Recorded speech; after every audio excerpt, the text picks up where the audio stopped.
Ya, auzubillahi minasyaitonirrajim. Bismillahirrahmanirrahim. Assalamualaikum warahmatullahi wabarakatuh. Alhamdulillahirabbil alamin wassalatu wassalamu ala asyrafil anbiya'i wal mursalin wa ala alihi wa sahbihi ajma'in. Alhamdulillah, Allah berikan keizinan kepada kita untuk kita sama-sama menimba ilmu pada pagi 14 Ramadan pada hari ini. Alhamdulillah. Terasa sekejap saja kan Ramadan, kita dah memasuki hari ke-14, masya-Allah. Jadi pada hari ini insya-Allah kita akan tadabbur ataupun kita akan tengok ayat-ayat pilihan daripada surah Al-Hijr, iaitu surah yang terletak di dalam juzuk 14. Alhamdulillah. Jadi yang kita raikan Ustaz Zahiruddin Zabidi, dan tidak lupa juga kepada semua peserta yang sedang menonton di FB Live Mutiara Tadabbur. Alhamdulillah. Semua peserta dah ready ke? Dah bersedia ke untuk kelas kita pada pagi ini? InsyaAllah Ustaz Zahiruddin akan berkongsi surah Al-Hijr menurut perspektif tafsir Al-Azhar. Okay? Sebelum tu, kita buka dululah kelas kita pada pagi ini dengan suratul Fatihah. Bismillahirrahmanirrahim.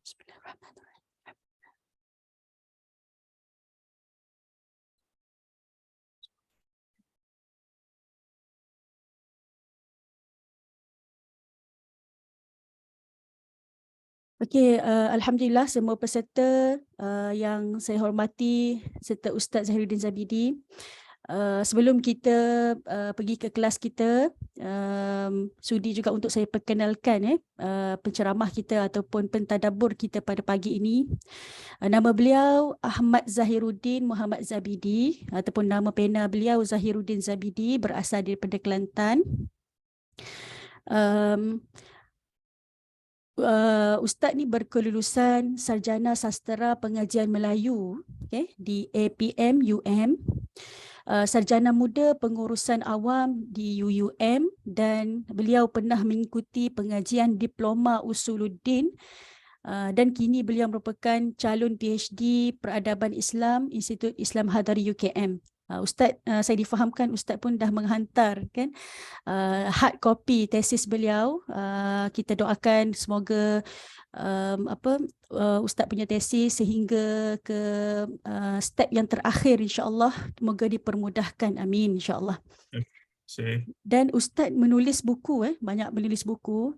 Mungkin para peserta ada ke yang pernah membaca karya Ustaz? Mungkin boleh tulis di ruangan komen nombor 1, insya-Allah.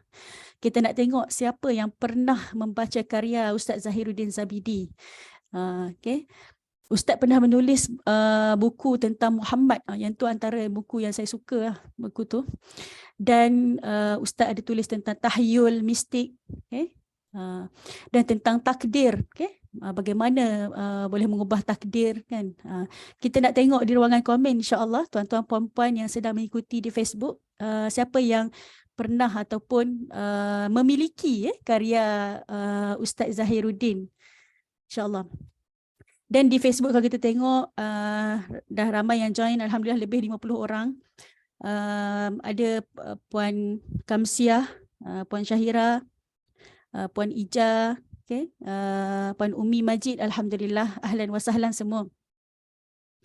Okey, pada pagi ini insya-Allah Ustaz Zahiruddin akan berkongsi dengan kita semua tadabbur ayat-ayat pilihan dalam surah Al-Hijr, okay. Dalam surah Al-Hijr menurut perspektif Hamka, kan. Ada yang balas, ada beli tapi belum habis baca, kan. Okey, insya-Allah moga-moga Allah berikan kelapangan waktu, insya-Allah. Buku-buku yang kita miliki ni mungkin tak semua kita dah bedah semua kan, daripada kulit ke kulit kan. Mungkin kita dah baca beberapa bab, alhamdulillah, itu pun dah kita bersyukurlah kita boleh baca kan, alhamdulillah. Dan Ustaz akan berkongsi pada hari ini menurut perspektif Hamka. Hamka merupakan seorang mufassir daripada tanah Melayu sendiri, dan Hamka menulis banyak karya. Antaranya karya yang besar beliau adalah Tafsir Al-Azhar itu sendiri. Sebenarnya Tafsir Al-Azhar adalah satu hadiah yang sangat berharga untuk umat Melayu kita ni, daripada seorang mufassir Melayu juga, berdarah Melayu Nusantara kan, masya-Allah. Jadi sepatutnya kita sebagai seorang pencinta Al-Quran kan, kita memilih tafsir yang dekat dengan kita kan, mungkin dekat dengan kupasan orang Melayu, dengan adat Melayu dan sebagainya. Jadi tafsir Hamka antara tafsir yang direkomend oleh Ustaz Zahiruddin sendiri pada kelas kami pada tahun lepas kami sempat pada bulan 12, Alhamdulillah 4 sesi bersama dengan Ustaz Zahiruddin Zabidi tentang surah Al-Kahfi menurut tafsir Hamka. Masya Allah.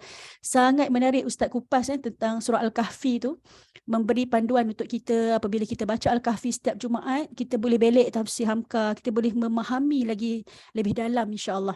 Kalau siapa yang nak langgan rakaman lepas ni, insya-Allah boleh hubungi penganjur insya-Allah. Kami ada rakaman 4 kelas tu, satu kelas sekitar 2 jam. Jadi rakaman sekitar ada 8 jam, okay? 8 jam, Alhamdulillah. Jadi tanpa melengahkan masa, saya menjemput insya-Allah Ustaz Zahiruddin Zabidi untuk berkongsi dengan kita semua pada hari ini surah Al-Hijr insya-Allah. Falyatafaddal mashkura. Terima kasih pada Ustazah Fatimah dan juga Mutiara Tadabbur atas jemputan buat sekian kalinya. Dan juga kepada semua hadirin hadirat lah yang hadir, para pencinta Al-Quran dan para penjejak kebenaran melalui kalam Allah, kalam suci Allah iaitu Quran. Dan juga kita berterima kasih kepada Buya Hamka, Profesor Dr. Hamka, kerana sebagaimana Ustaz Fatimah sebut tadi, meninggalkan satu khazanah yang cukup membantu kita ya, untuk menjadikan ia sebagai wasilah dalam tafhimul Quran, iaitu memahami selangkah dalam memahami Al-Quran ini. Baik, tanpa buang masa, saya sharekan kita punya slideshow hari ini sebagai panduan. Saya pun tak pasti nak penyampaian nak secara relax begini ataupun nak secara bersemangat ya. Tapi kalau opening terus masuk gear 4, gear 5 tu terkejut pula nanti. Slowly insyaAllah. Mula-mula ni mungkin slow sikit, kemudian kita pergi lebih ni lah. Sebab ada kekhawatiran tak cukup masa, kita sejam setengah dalam 2 jam gitu. Saya khawatir tak cukup masa. Saya cuba compress bahagian-bahagian tertentu, dan ternyata surah Hijr ini banyak juga benda-benda yang menarik. Surah Fatimah, bila kita apa pun sebenarnya surah dalam Quran, kesimpulannya kalau kita telusuri ayat per ayat, satu per satu, dan kita tengok pula tafsir untuk tadabbur, pasti kita akan jumpa hal-hal yang sangat menarik. Walaupun surah tu surah yang tak biasa kita baca ataupun kita kurang minat, of course lah kita minat surah-surah yang masyhur lah kan. Yasin, Al-Mulk, Al-Waqi'ah, apa lagi? Surah-surah ayat lazim ataupun surah-surah yang masyhur seperti Ar-Rahman. Itu surah-surah yang sentiasa kita rasa ringan lah untuk nak baca, dan ada sebab Suratul Kahfi pada hari Jumaat dan seumpamanya ya. Tapi di sana ternyata surah-surah lain juga, 113 ada 114 surah tu, ada hampir 100 lagi surah ataupun puluh-puluh lagi surah yang jarang kita lalu dan menjengah mereka, bagi salam dan juga berkenalan betul-betul dengan mereka. Itu ternyata terdapat juga pelbagai kehebatan.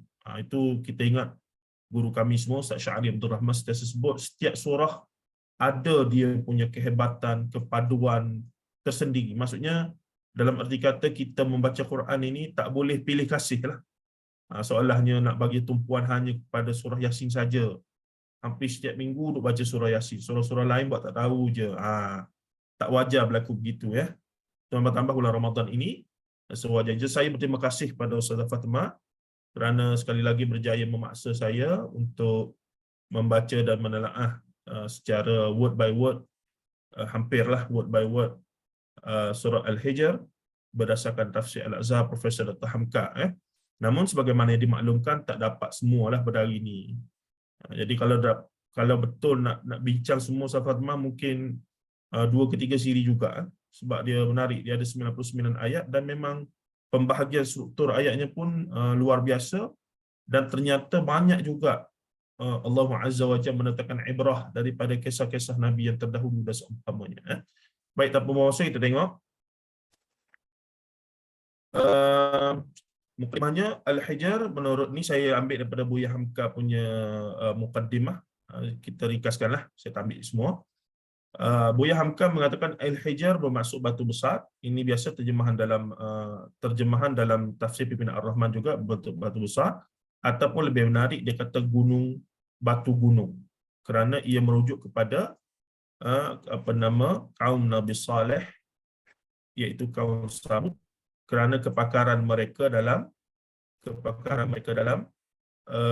menjadikan gunung-gunung ditempa ataupun ditempa dan juga dipahat sehingga menjadi bangunan-bangunan yang luar biasa lah.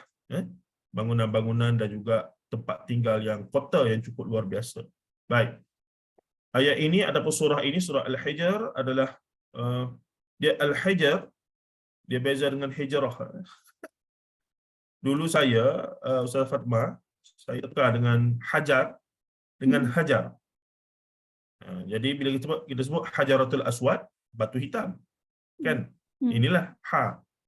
Tapi bila kita sebut hajar, kita kata adakah nama Siti Hajar, iaitu isteri Nabi Ibrahim, adalah batu, nama dia Siti Batu? Tidak begitu. Ha lain, ha marbutah dengan ha inilah ha pedas ni. Jadi dulu saya ingat, Siti Hajar ni maksudnya Siti Batu lah. Atau mungkin sebab bacaan yang sama tu. Baik, kemudiannya surah ini ada surah ke-15 dan mempunyai 99 ayat. Orang kita ni bila tengok nombor ni kadang-kadang dia berkata, 99 ayat. Ini sama dengan Asmaul Husna. Dia pun mulalah teori macam-macam ya. Tak ada kaitan. Dalam kes ini tak ada kaitan. Memang Allah Taala turunkan kepada Nabi sallallahu alaihi wasallam surah Al-Hijr, dan ia surah Makkiyah, yakni turun sebelum hijratun Nabi sallallahu alaihi wasallam ke Madinah, dan juga temanya adalah tentang pengukuhan. Of course surah Makkiyah tema utamanya tentang akidah, dan tema dalam surah ini ada tema yang khusus yang cukup luar biasalah. Kisah kaum Samud, iaitu kaum Nabi Saleh yang diuji dengan ibil ataupun unta yang luar biasa itu, yang keluar daripada batu-batu itu, pada ayat 80 dan 84. Baik. Okey, ini tema utama surah ini yang saya rujuk kebanyakannya daripada buku Fa Inni Qarib. Tak nampak macam mana tu? Bolehlah. Nampak. Fa Inni Qarib, mana putih. Jadi temanya adalah Allah Azza wa Jal sepanjang surah ini seolah-olah sedang memujuk Nabi sallallahu alaihi wasallam ataupun sedang memberi motivasi kepada Nabi sallallahu alaihi wasallam. Tatkala itu Rasulullah sedang menghadapi tantangan daripada Quraisy yang luar biasa ya. Begitu sekali sengit, sehingga ialah sebagai seorang manusia biasa juga Rasulullah ada perasaan yang fras ataupun takut ataupun rasa risau dan seumpamanya. Nanti kita akan tengok bagaimana Allah Ta'ala mengajar Rasulullah, sekaligus mengajar kita cara untuk menghadapi hal-hal yang demikian. Susah hati, rasa susah hati. Of course, Rasulullah pun susah hati, dia manusia biasa. Innama ana basyarum mithlukum. Maka dalam mengerjakan dakwah yang luar biasa, tantangannya itu, maka ada datang kadang-kadang rasa letih, rasa lelah, rasa risau dan seumpamanya tadi. Dan di sinilah surah ni turun menceritakan tentang bagaimana Allah Azza wa Jal telah membantu ataupun apa yang Allah Taala telah buat dalam memelihara agamanya. Ini yang hebatnya surah ini ya. Sebab tu saya kata kalau kita tengok satu persatu ayat, satu kelompok ke satu kelompok, memang kita akan rasa hebatnya surah ni. Begitu sekali banyak dia punya kita kata kelebihan seumpamanya. Tapi kalau kita sekadar baca, tak perhatikan terjemahan makna, dan apatah lagi tidak tadabbur melalui tafsir-tafsir muktabar, maka kita akan terlepas banyak kehebatan. Kita tak rasalah dia punya ruh surah tersebut. Jadi sedikit pengetahuan tentang sejarah, tentang sirah Rasulullah penting, pengetahuan tentang sirah-sirah umat terdahulu penting, Sebab bila kita baca dan kita tengok Allah Ta'ala cerita tu, kita boleh relate, kita boleh, kalau bahasa hari ni apa dia, kita boleh feeling lah, kita boleh khayalkan suasana dan juga keadaan Rasulullah ketika mana menerima surah ini, dan juga kita boleh pergi kepada zaman-zaman Nabi dan Rasul yang Allah Ta'ala telah masukkan dalam surah ini. Kita akan tengok nanti insyaAllah.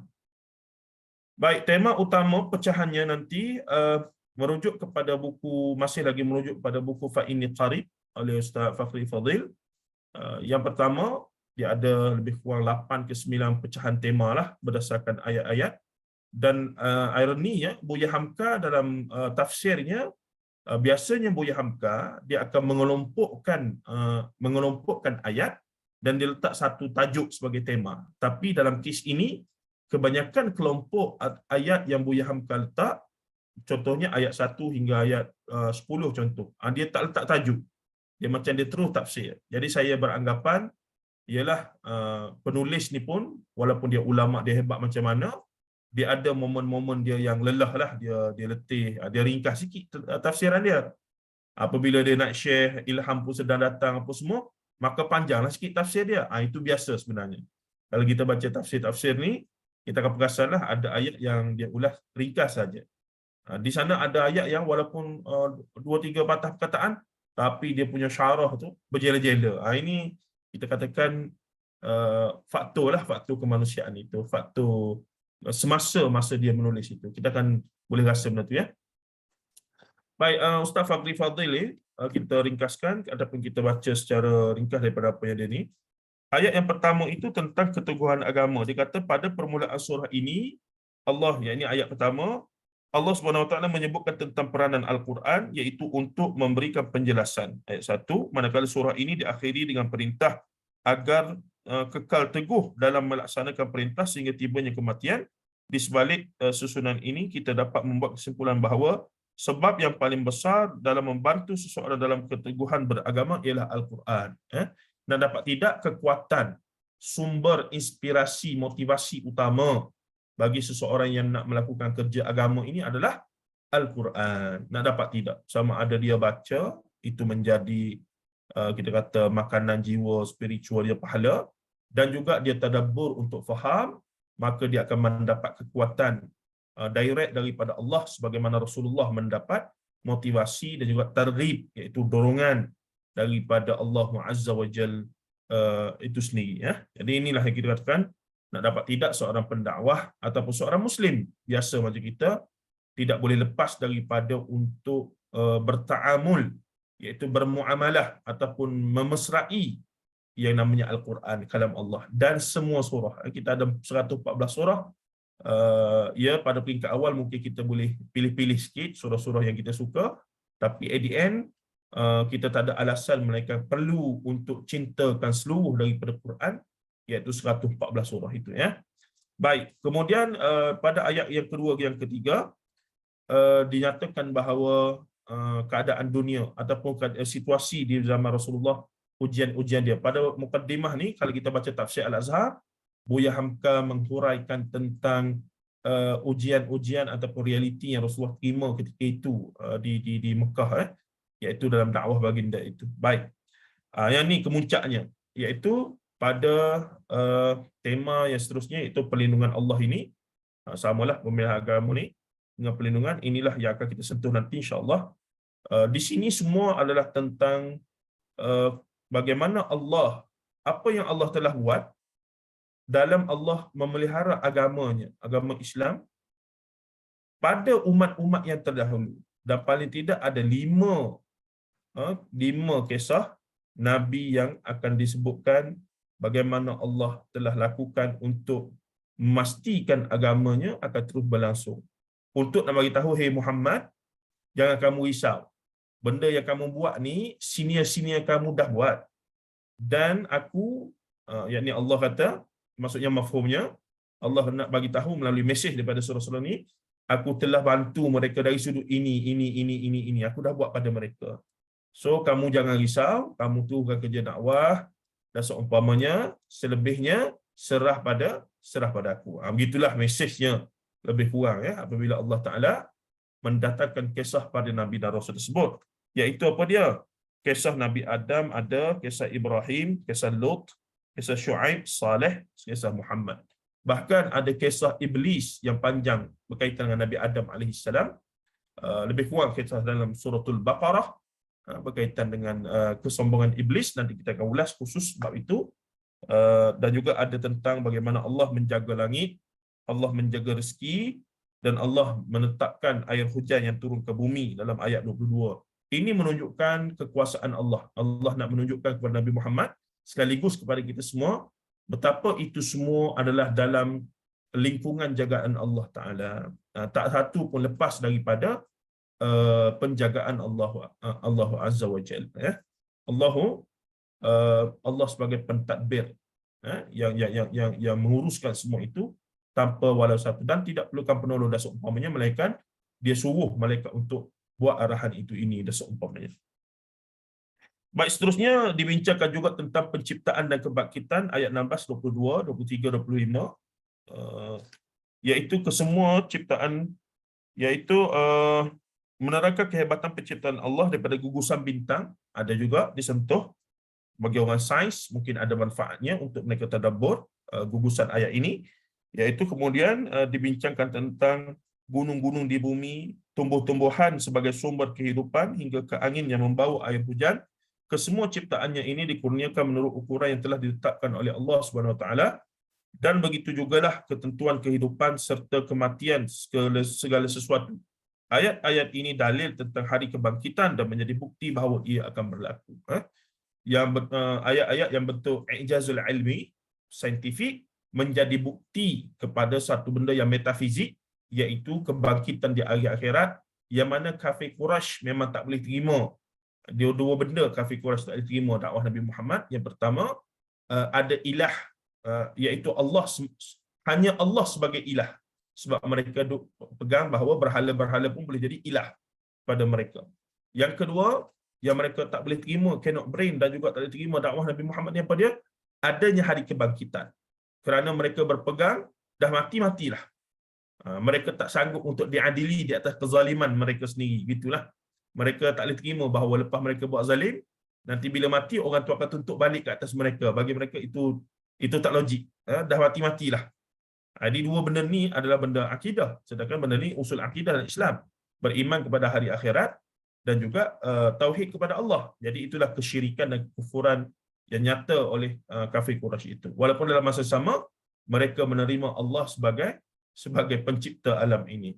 Wala in sa'altahum man khalaqas samawati wal ard la yaqulunna Allah. Bila ditanya kepada mereka surah Luqman, siapa yang jadikan langit dan bumi? La yaqulunna Allah. Ini peliknya golongan kafir Quraisy, Yahudi dan Nasara, mereka menerima Allah sebagai pencipta, Tuhan yang Maha Agung, tapi mereka syirikkan Allah dengan hal-hal yang sepatut mereka bersihkan. Mereka Yahudi Nasara kata Uzair ibn Allah, Al-Masih ibn Allah, anak Allah.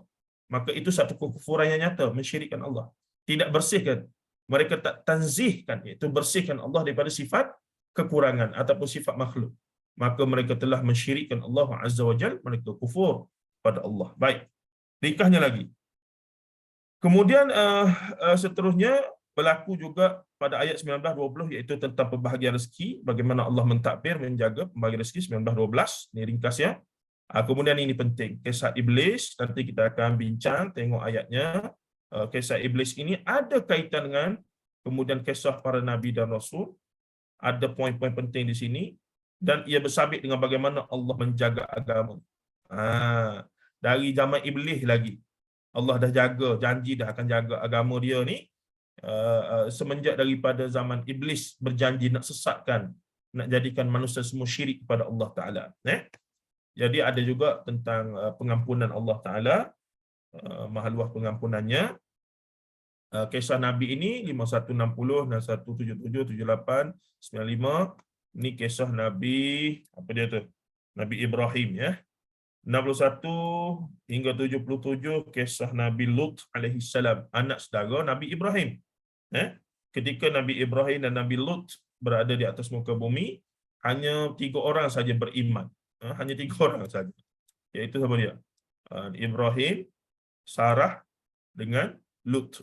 Masa ni Hajar belum ada lagi. 3 orang saja masa tu. Nah, tetapi daripada Ibrahim lah kemudian lahirnya seluruh kaum muslimin daripada Bani Israel dan orang Islam daripada Bani Israel dan orang Islam daripada Bani Arab lah, Bani Ismail di Mekah dan seumpamanya itu.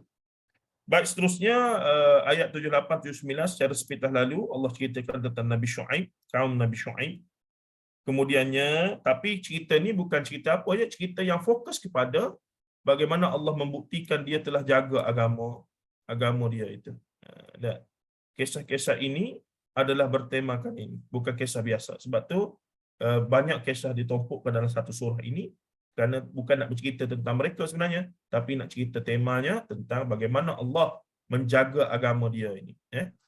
Baik, seterusnya 80-84 Allah menceritakan tentang Nabi Saleh yang kemudian menjadi iaitu kaum Samud tadi, yang kemudian menjadi yang duduk di Hijr, bandar yang berbentuk daripada batu bata ataupun pahatan gunung yang besar yang tinggi, Al-Hajar, dan seterusnya.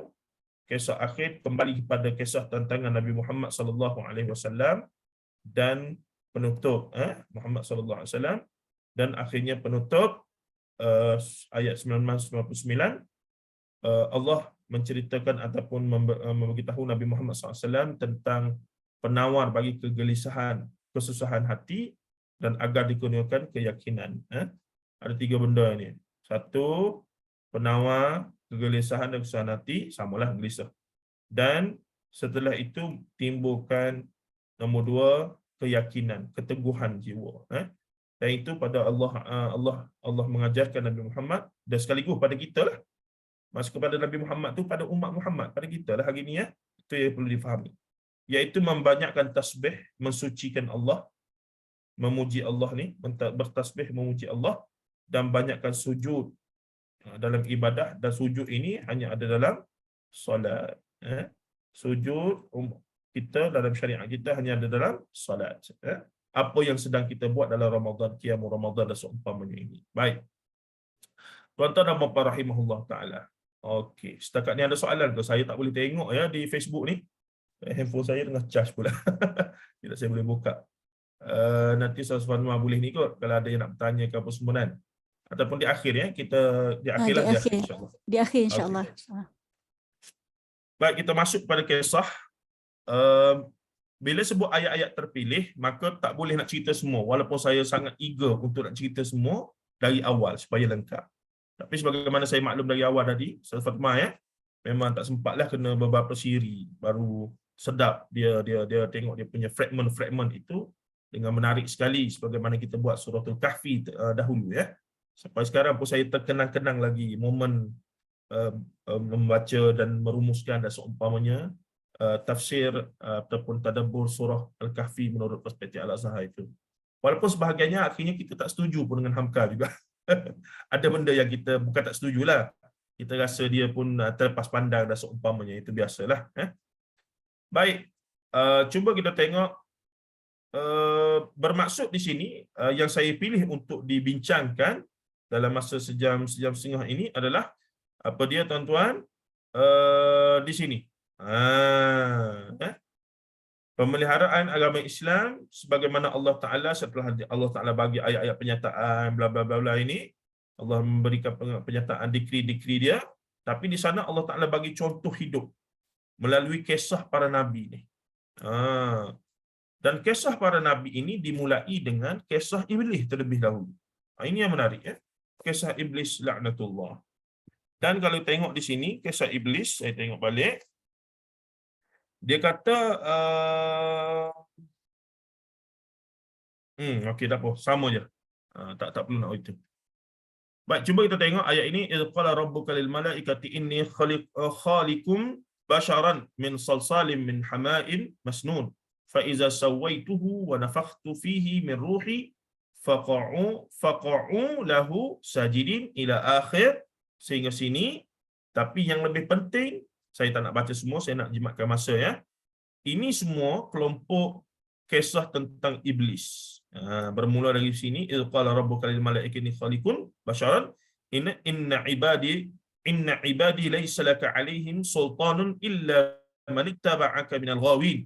Jadi dalam kisah iblis ni, part mana yang ada kaitan dengan Allah bercerita tentang pemeliharaan terhadap agama dia.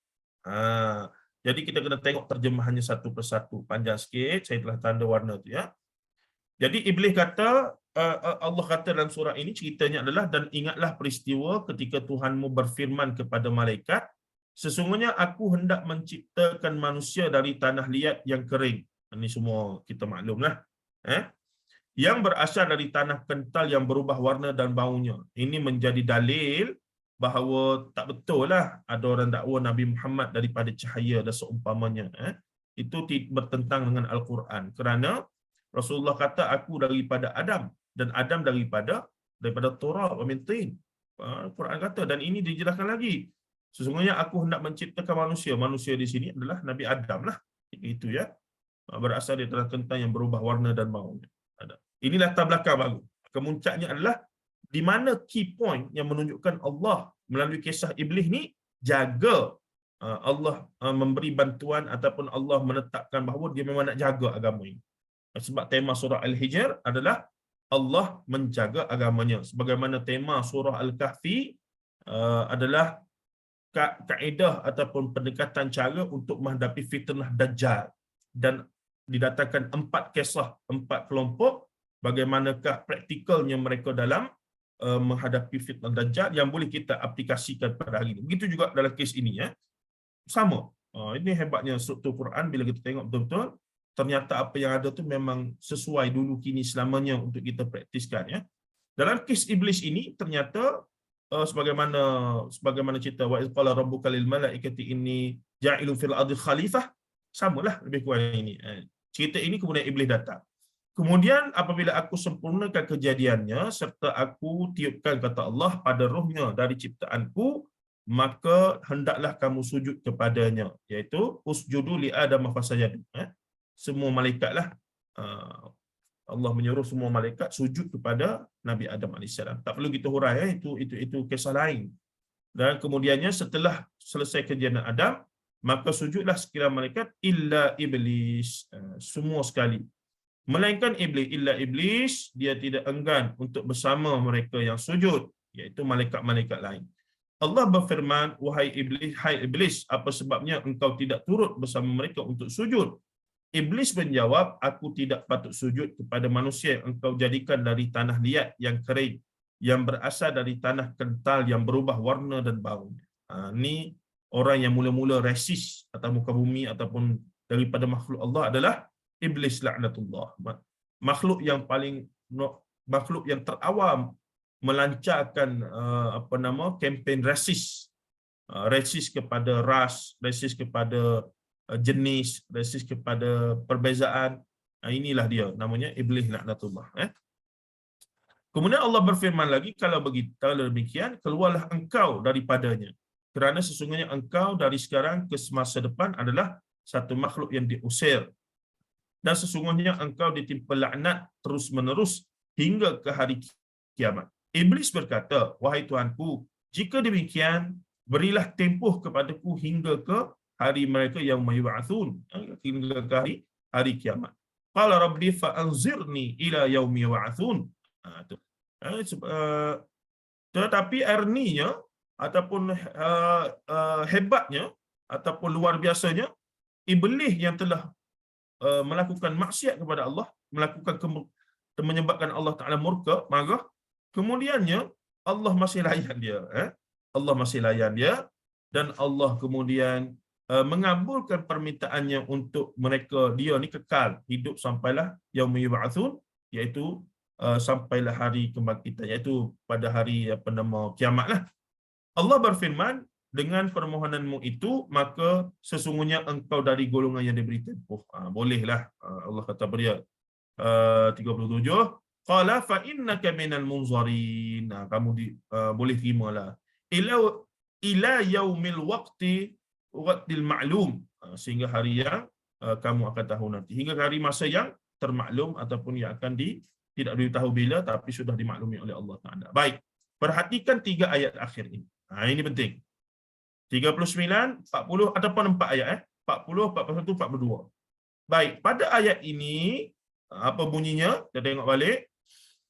Qala rabbi bima aghwaytani la uzayyinanna lahum fil ardi wa la ughwiyannahum ajma'in. Ayat 39. Apa bunyinya? Iblis berkata, wahai Tuhanku, kerana engkau telah menjadikan aku sesat, maka demi sesungguhnya aku akan memperelokkan segala jenis maksiat kepada Adam dan zuriatnya di dunia ini, dan aku akan menyesatkan mereka semuanya. Ini ikrar iblis yang agung. Dia kata, ya Allah, engkau dah jadikan aku sesat di atas sebab perbuatan dan pilihan aku sendiri, maka engkau telah tentukan aku sesat dulu, kini, selamanya, maka aku akan pastikan, iaitu aku akan memperelokkan segala jenis maksiat kepada Adam dan zuriatnya di dunia ini. Ini ujian ataupun kita katakan ujian dan juga tantangan, ataupun di sana ada kitab Imam Ibn Jauzi, iaitu Talbisul Iblis. Talbisul Iblis. Ada gitulah dibuat. Talbisul Iblis. Kitab yang luar biasa. Saya pun duduk guna untuk tazkirah dalam Ramadan ini. Walaupun kita dah tahu dah talbih iblis, tapi tetaplah payah untuk kita berhadapan dan juga menghadapinya. Luar biasa iblis ni, luar biasa. Maka iblis telah bagi tahu ketika itu bahawa dia akan memperelokkan segala jenis maksiat kepada Adam dan anak cucu Adam, zuriat Adam. Siapa zuriatnya? Kita semua. Kita semua ni anak cucu Nabi Adam. Oh, jadi kita ni sebenarnya keturunan nabi-nabi lah. Iyalah, keturunan Nabi Adam. Kita semua adalah keturunan Nabi Adam. Ni semua maklum.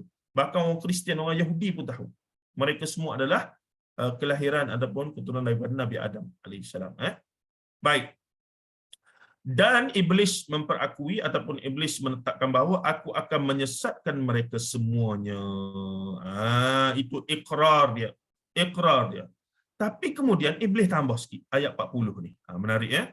Ayat 40. Illa ibadaka minhumul mukhlasin. Okey, perhatikan kalimah mukhlasin. Illa ibadika minhumul mukhlasin. Melainkan hamba-Mu minhum, yang mereka itu, daripada kalangan mereka itu, yang al-mukhlasin. Hamka kata orang yang ikhlas. Golongan mukhlasin, golongan-golongan yang ikhlas. Itu terjemahannya. Tapi terjemahan oleh Syekh Abdul Basmih lebih tepat. Tengok dia apa? Kecuali di antara zuriat-zuriat Adam itu hamba-hamba-Mu yang dibersihkan dari sebarang kesyirikan, daripada sebarang syirik. Ini dia terjemahkan sebagai al-mukhlasin, hamba-hamba-Mu yang bersih daripada sebarang syirik. Okey, cuba kita ingat balik. Apakah kenapa surah Qul huwallahu ahad dinamakan al-ikhlas? Bagi orang yang dah biasa tadabbur ni, al-ikhlas. Nah, kenapakah surah al-ikhlas? Kerana ikhlas yang tertinggi adalah tauhid yang sebenar-benar kepada Allah Taala. Apakah maksud tauhid? Maksud tauhid adalah tidak syirik kepada Allah Taala, anti syirik. Tidak, la syirku billah. Jadi itu maksud mukhlasin adalah orang yang benar-benar mentauhidkan Allah dan bebas daripada kesyirikan. Dari sudut ini, terjemahan Syekh Abdullah Basmih adalah lebih tepat, iaitu hamba-hamba-Mu yang dibersihkan daripada sebarang kesyirikan. Iblis takkan boleh buat ataupun sesatkan, ataupun dia walaupun dia berjaya tak berjaya apa semua, tapi kemuncak akhirnya dia tidak boleh membawa manusia yang mukhlasin ataupun manusia yang benar-benar tauhidkan Allah dan mensucikan Allah daripada segala sifat kesyirikan, daripada unsur kesyirikan, untuk kekal bersama dia dalam neraka. Itu dia punya kesimpulan daripada ayat yang luar biasa atau kisah yang luar biasa ini, tuan-tuan. Jadi jadilah tuan-tuan orang yang mukhlasin. Mukhlasin dalam arti kata orang Melayu kita adalah ikhlas. Ikhlas dalam ibadah, ikhlas. Itu pun betul juga. Kita kena ikhlas, iaitu buat benda tanpa mengharapkan balasan dan seumpama, itu ikhlas orang Melayu. Dan ikhlas dengan Allah ni kita tak nak balasan syurga ke? Tak. Kita ikhlas melakukan ibadah pada Allah dengan harapan al-khawf war raja', kita nak pahala dan kita nak belas kasihan Allah, rahmat Allah untuk kita ke syurga. Itu ikhlas. Dari sisi agama, dari sisi yang sebenarnya, ikhlas melakukan sesuatu kerana Allah itu adalah untuk nak dapatkan reward daripada Allah. Dan itu tidak salah. Oh, ni tak ikhlas ni sebab apa? Buat untuk solat tarawih sebab apa? Solat tarawih sebab nak pahala. Tak betul ni. Siapa yang ajar tak betul? Sebab ikhlas tu adalah kita nak dapat pahala daripada Allah lah ibadah ni. Kita nak dapat belas ihsan Allah Taala kan? Begitu. Walaupun masuk syurga bukan kerana amal soleh semata-mata, tapi kerana rahmat Allah Taala. Tapi untuk dapat rahmat Allah, kata Imam Ibn Kathir, adalah mesti daripada amal soleh. Mesti daripada amal soleh. Makanya al-mukhlasin di sini menarik ya. Walaupun Buya Hamka adalah saya tengok, tapi saya lebih menarik saya tengok terjemahan dan juga huraian daripada Syekh Abdul Basmih, iaitu hamba-hambamu yang dibersihkan daripada kesebarang syirik. Bermaksud al-mukhlasin adalah orang yang benar-benar tauhidkan Allah dan orang yang benar-benar membebaskan diri daripada sebarang unsur kesyirikan kepada Allah Taala. Maka kita semua mesti jadi al-mukhlasin untuk kita tidak termasuk daripada kalangan mereka yang ditalbis oleh iblis dan berjaya ditipu daya oleh iblis laknatullah dan menyebabkan kita syirik pada Allah. Syirik menyebabkan kita masuk neraka dan kekal selama-lamanya. Wal iyad billahi min dzalik. Allahu akbar. Baik, ayat yang terakhir, ini kemuncaknya. Qala hadza siratun alayya mustaqim, kata Allah. Allah kata, ini adalah jalan yang pada mereka itu paling lurus. Ini adalah jalan yang paling lurus untuk mereka, iaitu agama ni. Mereka ni siapa? Manusia belaka lah. Khususnya umat Nabi Muhammad SAW kita. Ini jalan yang paling lurus. Inna ibadi laysa laka alaihim sultanun illa man ittaba'aka minal ghawin. Okey. Ayat 46 inilah yang menegaskan tentang bagaimana Allah menjaga agama dia. Di samping iblis duduk apa nama kita kata, iblis duduk bagi satu decree, bagi satu penegasan, aku akan sesatkan semua ini mereka orang yang syirik pada kamu. Dah Allah kata ini adalah satu jalan yang lurus yang tetap aku memeliharanya. Aku akan jaga agama ini yang tidak boleh orang lain. Bahkan di awal ayat tadi dalam berkaitan dengan Al-Quran, bagaimana al-mukhlasin tadi sebenarnya asasnya adalah berdasarkan Quran Islam itu. Maka dalam ayat yang keberapa itu Allah menyebutkan inna nahnu nazzalna dzikra wa inna lahu lahafizun, dalam surah Al-Hijr inilah, bahawa kami turunkan Al-Quran dan kami jaga dia.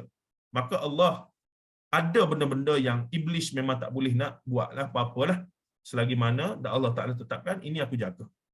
Ini aku jaga, memang tak boleh. Inna nahnu nazzalna dzikra wa inna lahu lahafizun. Sebagaimana ayat ni juga Allah kata inna hadza qala hadza siratun alayya mustaqim. Allah kata inilah jalan yang lurus yang aku jaga dia sendiri. Begitu.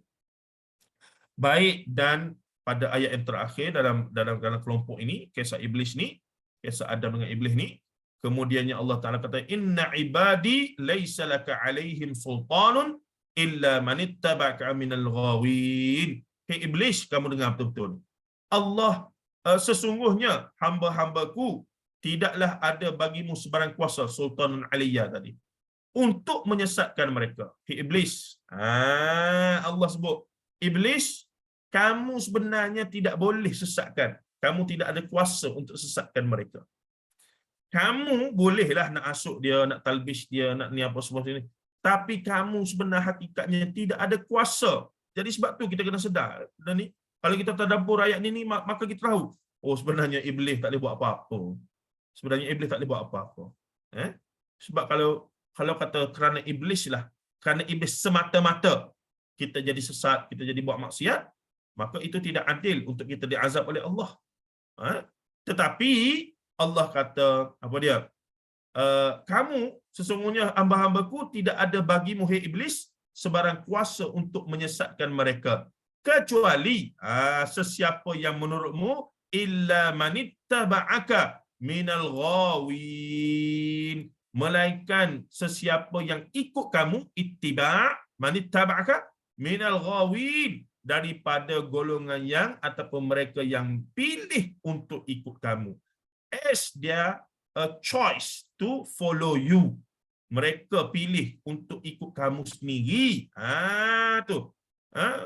Dengan pilihannya sendiri. Nampak tak?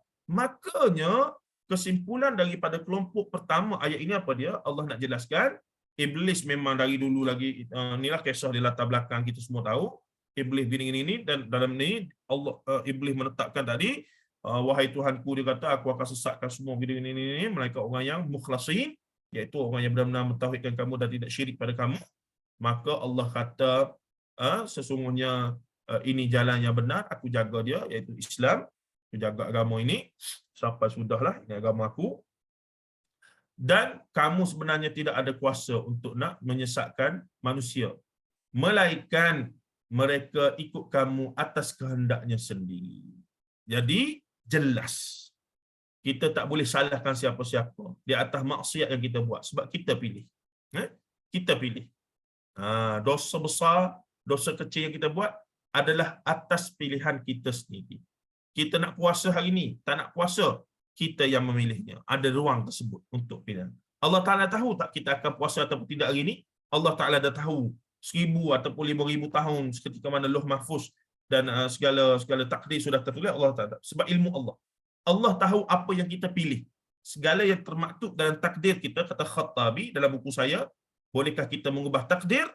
Allah tidak tulis dulu dan kita terpaksa ikut. Tidak, itu jadi macam Qadariyah dengan Jabariyah pula. Sesat ya. Menyalahkan takdir Allah. Pada Qadariyah menyalahkan takdir Allah. Allah, kenapa kamu buat maksiat ni? Allah dah takdirkan aku buat macam ni, nak buat macam mana? Tak boleh. Itu salah konsepnya. Allah Ta'ala dah tentukan takdir yang tidak boleh berubah. Kita orang Melayu dan seumpamanya, tak boleh, kita tak pilih. Saya tak pilih jadi orang Cina. Michael Jackson buat pembedahan tukar kulit putih. Orang tahu dia asalnya adalah adik-beradik Jackson brother, dan juga apa nama seorang negro ataupun Afro-American. Semua orang tahu. Tak boleh nafikan, walaupun dia dah tukar kulit putih apa semua itu begini. Tapi di sana ada takdir yang boleh berubah, iaitu berkaitan dengan rezeki, ajal dan seumpamanya. Ada tu dalam dia panggil takdir mu'allaq dan takdir mubram dan seumpamanya. Tapi nak katanya dalam bab ini, tuan-tuan sekalian yang mendengar ni,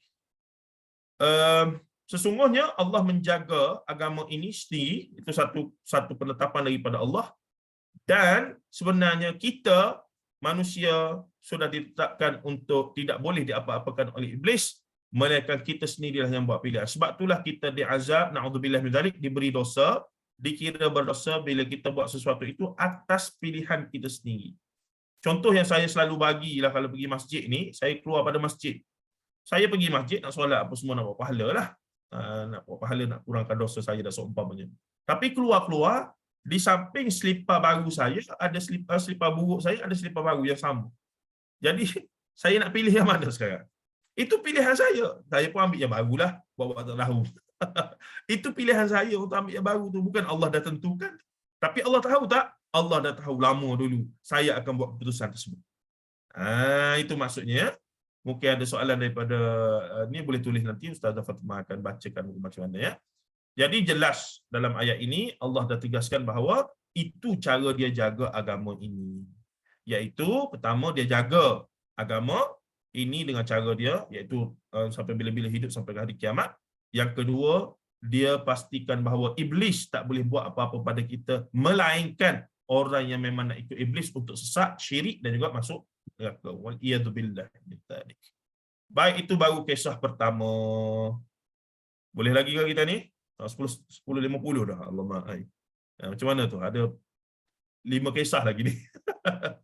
Kita pergi laju lah Ustaz Fatimah ya. Boleh Ustaz. Ustaz Fatimah ada ke tu? Boleh, ada. Okey ke Ustaz Fatimah setakat ni? Alhamdulillah, okey, difahami Ustaz. Alhamdulillah. Okey, baik. Okey, kita pergi terus kelompok yang kedua, kisah Ibrahim. Jadi, ini yang terbaik surah Al-Hijr ya. Allah Ta'ala masukkan kisah sebagai, kita kata, kisah-kisah Nabi dan Rasul sebagai contoh hidup lah. Contoh sejarah. laqad kana fi qasasihim ibratun liulil albab. Itulah dia punya motif ataupun dia punya ibrah tu. Laqad kana fi qasasihim ibratun liulil albab. Jadi untuk memahami bagaimana Allah menjaga agamanya sepanjang zaman, iaitu Allah datangkan bukti-bukti hidup daripada kisah-kisah dan sirah-sirah yang Nabi dan Rasul yang telah lalu. Bermula daripada kisah Iblis lagi. Kemudian datang kisah Nabi Ibrahim alaihissalam.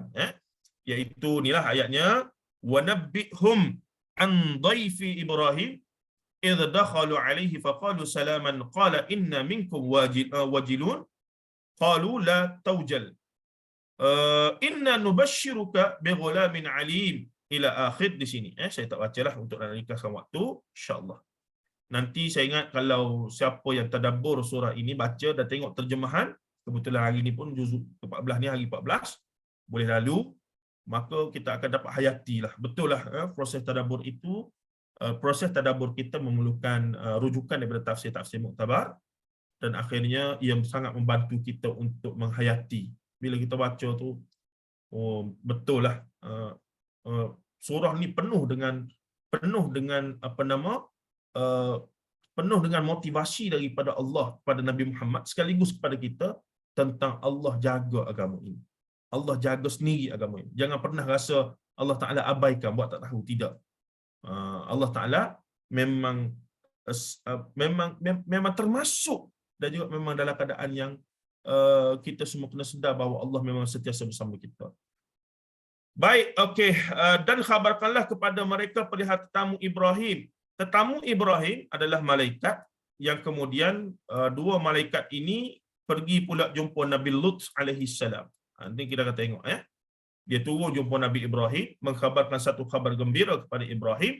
Ketika mereka masuk mendapatkannya lalu beri salam dan berkata, "Salamun ala Ibrahim."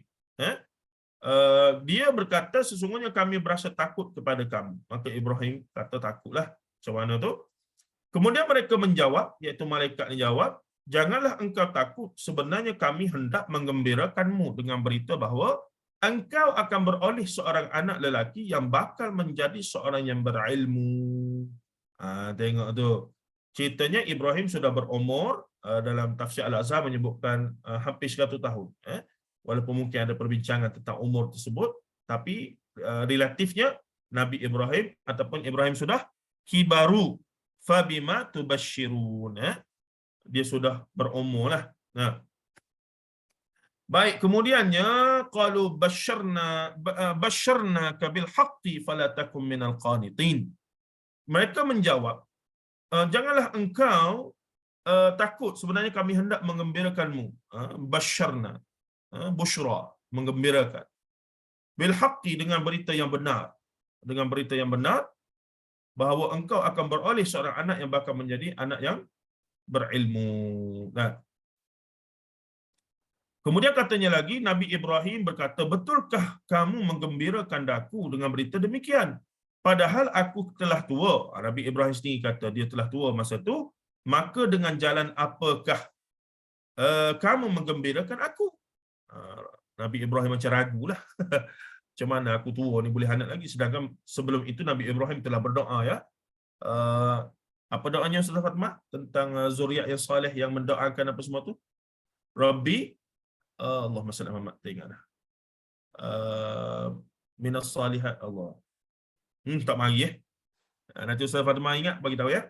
Okey, insya-Allah. Tentang doa Nabi Ibrahim untuk mendapat zuriat yang soleh yang bersolat dan seumpamanya itu. Kita duk baca pun ada solat selalu tu. Rabbi ja'alni muqimas salah. Muqimas salata wa min zurriyyati Rabbana wa taqabbal minna doa. Tu dah. Baik. Kemudiannya katanya lagi mereka menjawab. Siapa ni dua malaikat tersebutlah. Mereka di sini dua. Kami menggembirakanmu dengan jalan yang sungguh benar. Tu. Qalu basyarna bil haqqi fala takum minal qanitin. Jalan yang benar. Oleh itu janganlah engkau menjadi dari orang-orang yang berputus asa. Al-qanitin, orang yang berputus asa. Jadi dalam kehidupan wajar kita, la taqnatu min rahmatillah. Janganlah berputus asa daripada rahmat Allah. Kata Allah Azza wa Jalla dalam kisah ini, ataupun dua malaikat ini datang kata, qalu basyarnaka bil haqqi fala takum minal qanitin. Janganlah kamu berasa frust. Kami nak bagi tahu berita gembira pada kamu yang benar, dan janganlah kamu menjadi orang yang berputus asa. Nabi Ibrahim berkata, dan tiadalah qala wa may yaqnatu min rahmatillah min rahmati rabbih illa dhalun. Dan tiadalah sesiapa yang berputus asa dari rahmat Tuhannya melainkan orang-orang yang sesat. Tengok, ciri orang yang berputus asa adalah ciri orang yang sesat, ataupun orang yang berputus asa boleh menyebabkan dia terjerumus dalam kesesatan, dan sebaliknya orang yang sesat adalah mereka yang termasuk daripada orang yang berputus asa dengan rahmat Allah. Betul lah, hari ini kita tengok orang-orang yang termasuk daripada golongan yang boleh dikatakan ajar sesat tu, memang begitulah. Mereka boleh dikatakan adalah kelompok ataupun golongan yang seolah-olahnya tak puas hati dan juga banyak tak puas hati dengan Allah Ta'ala lah, mempertikaikan itu, ini dan seumpamanya. Jelas Al-Quran sudah menjawabnya bahawa melalui kalam Nabi Ibrahim, iaitu apa dia? Waman yang yaqnatu min rahmati rabbih illa dhallun. Ini kalau semaya tarawih ni, illa dhallun. Ada jemaah amin. Tinggal baca Fatihah. Ada berlaku ya. Dia khusyuk sangat kalau ke mana tu. Baik, katanya lagi, perhatikan, ini poin-poin penting, membuktikan bahawa Allah Ta'ala menjaga agamanya. Kemudian Nabi Ibrahim berkata, tiada siapa yang berputus asa dari Allah melainkan orang sesat. Kemudian lagi Nabi Ibrahim bertanya pula, apa hal kamu wahai utusan Tuhan? Qalu inna ursilna ila qaumin qala fama khatbukum ayyuhal mursalun. Qalu inna ursilna ila qaumin mujrimin. Ini dah masuk cerita Nabi Lut. Illa ala lutin inna lamunajjuhum ajma'in illa imra'atahu qaddarna innaha laminal ghabirin. Baik. Mereka menjawab, kami diutus kepada satu kaum yang berdosa untuk membinasakan mereka. Siapa? Kaum Nabi Lut alaihi salam. Di mana? Di Pompi apa semua tu. Melainkan keluarga Nabi Lut, sesungguhnya kami akan menyelamatkan mereka semua kecuali isterinya kami telah tentukan menurut baik. Ini cerita lain dah, nanti cerita Nabi Lut. Tapi yang lebih tepat adalah apa dia? Apakah di sebalik kisah Nabi Ibrahim ini membuktikan Allah menjaga agama dia? Iaitu Allah mendatangkan zuriat. Okey. Allah mendatangkan zuriat. Jadi cara Allah menjaga agama ini antara lain adalah Allah mendatangkan zuriat kepada Nabi dan Rasul. Kemudian daripada Ibrahim itulah lahirnya Bani Israel dan Bani Arab, yang kemudian melahirkan Nabi-Nabi dan Rasul yang ramai, termasuk Nabi Muhammad sallallahu alaihi wasallam. Jadi kisah Nabi Ibrahim intipati bagaimana Allah menegaskan dia jaga agama ini adalah bila Allah mendatangkan zuriat kepada Nabi Ibrahim, Nabi Ishak dan juga Nabi Ismail, dua orang Nabi yang luar biasa itu. Sebab tu Nabi Ibrahim digelar sebagai Abul Anbiya, bapa segala Nabi, kerana daripada Nabi Ishak, Nabi Ishak dan juga Nabi Ismail lah lahirnya Nabi Yaqub, Nabi Bani Israel, dan juga daripada Ismail maka lahirlah Nabi Muhammad sallallahu alaihi wasallam. Maka dalam kisah iblis, pengajarannya Allah Taala menegaskan dia jaga agama dia melalui apa dia? Melalui memberikan pilihan untuk ikut iblis ataupun untuk tidak ikut iblis kepada kita, manusia itu sendiri, dan iblis tak boleh buat apa-apa. Itu cara Allah Taala jaga agama dia pertama. Dalam kes Nabi Ibrahim, Allah kata legasi agama, dakwah ini, tauhid ini akan diteruskan melalui zuriat-zuriat yang soleh, sebagaimana doa yang dibacakan tadi. Iaitu doa tentang memakbulkan doa untuk Nabi Ibrahim dapat zuriat yang soleh yang mendoakan dan seumpamanya itu. Jadi daripada zuriat. Cuma saya nak pergi sikit lagi. Zuriat ini biasanya melibatkan darah daging. Dan di sana ada darah daging Nabi-Nabi sendiri yang kufur kepada mereka, iaitu anak kepada Nabi Nuh alaihi salam dan isteri dia. Dalam kes Nabi Lut, isteri dia kufur kepada Nabi Lut alaihi salam. Anak-anak dia ikut belaka. Nabi Muhammad sallallahu alaihi wasallam, anak-anak dia tak ada masalah dari awal bersama dengan Nabi Muhammad.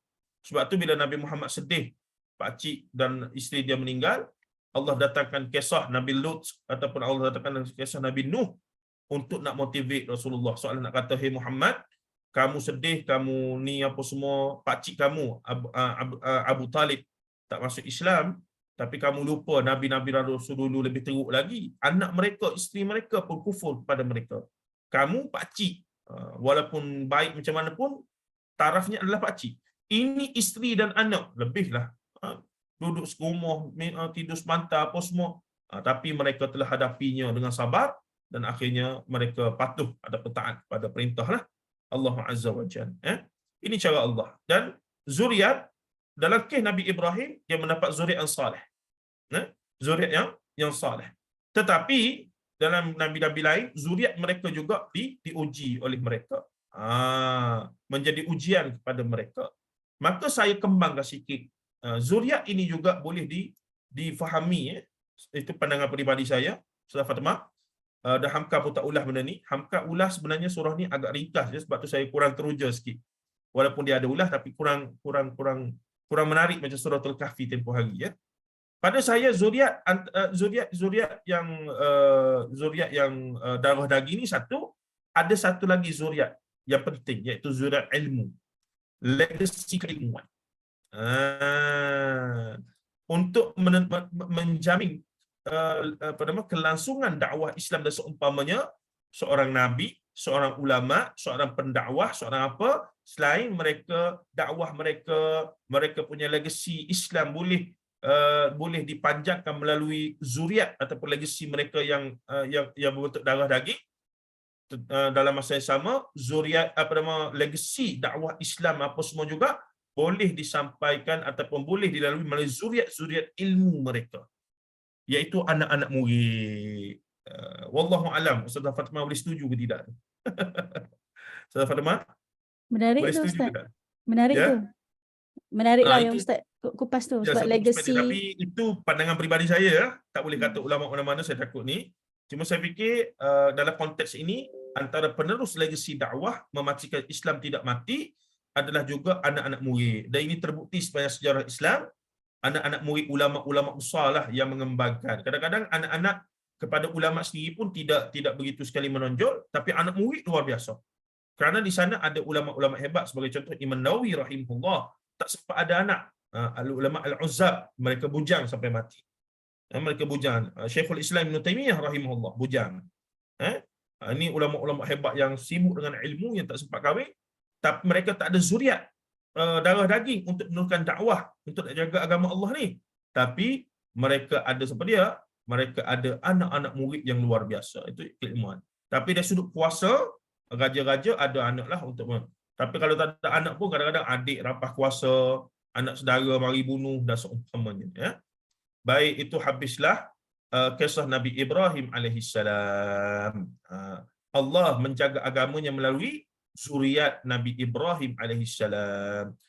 Dan kita kembangkan sikit dalam konteks yang lebih luas, zuriat itu boleh dibagi pada dua lah, iaitu zuriat darah daging, zuriat yang berbentuk nasab, iaitu darah daging, dan zuriat yang berbentuk sanad, iaitu keilmuan ya, insya-Allah. Semoga tidak tersasarlah saya punya kita kata perspektif ini ya, perspektif tambahan itu.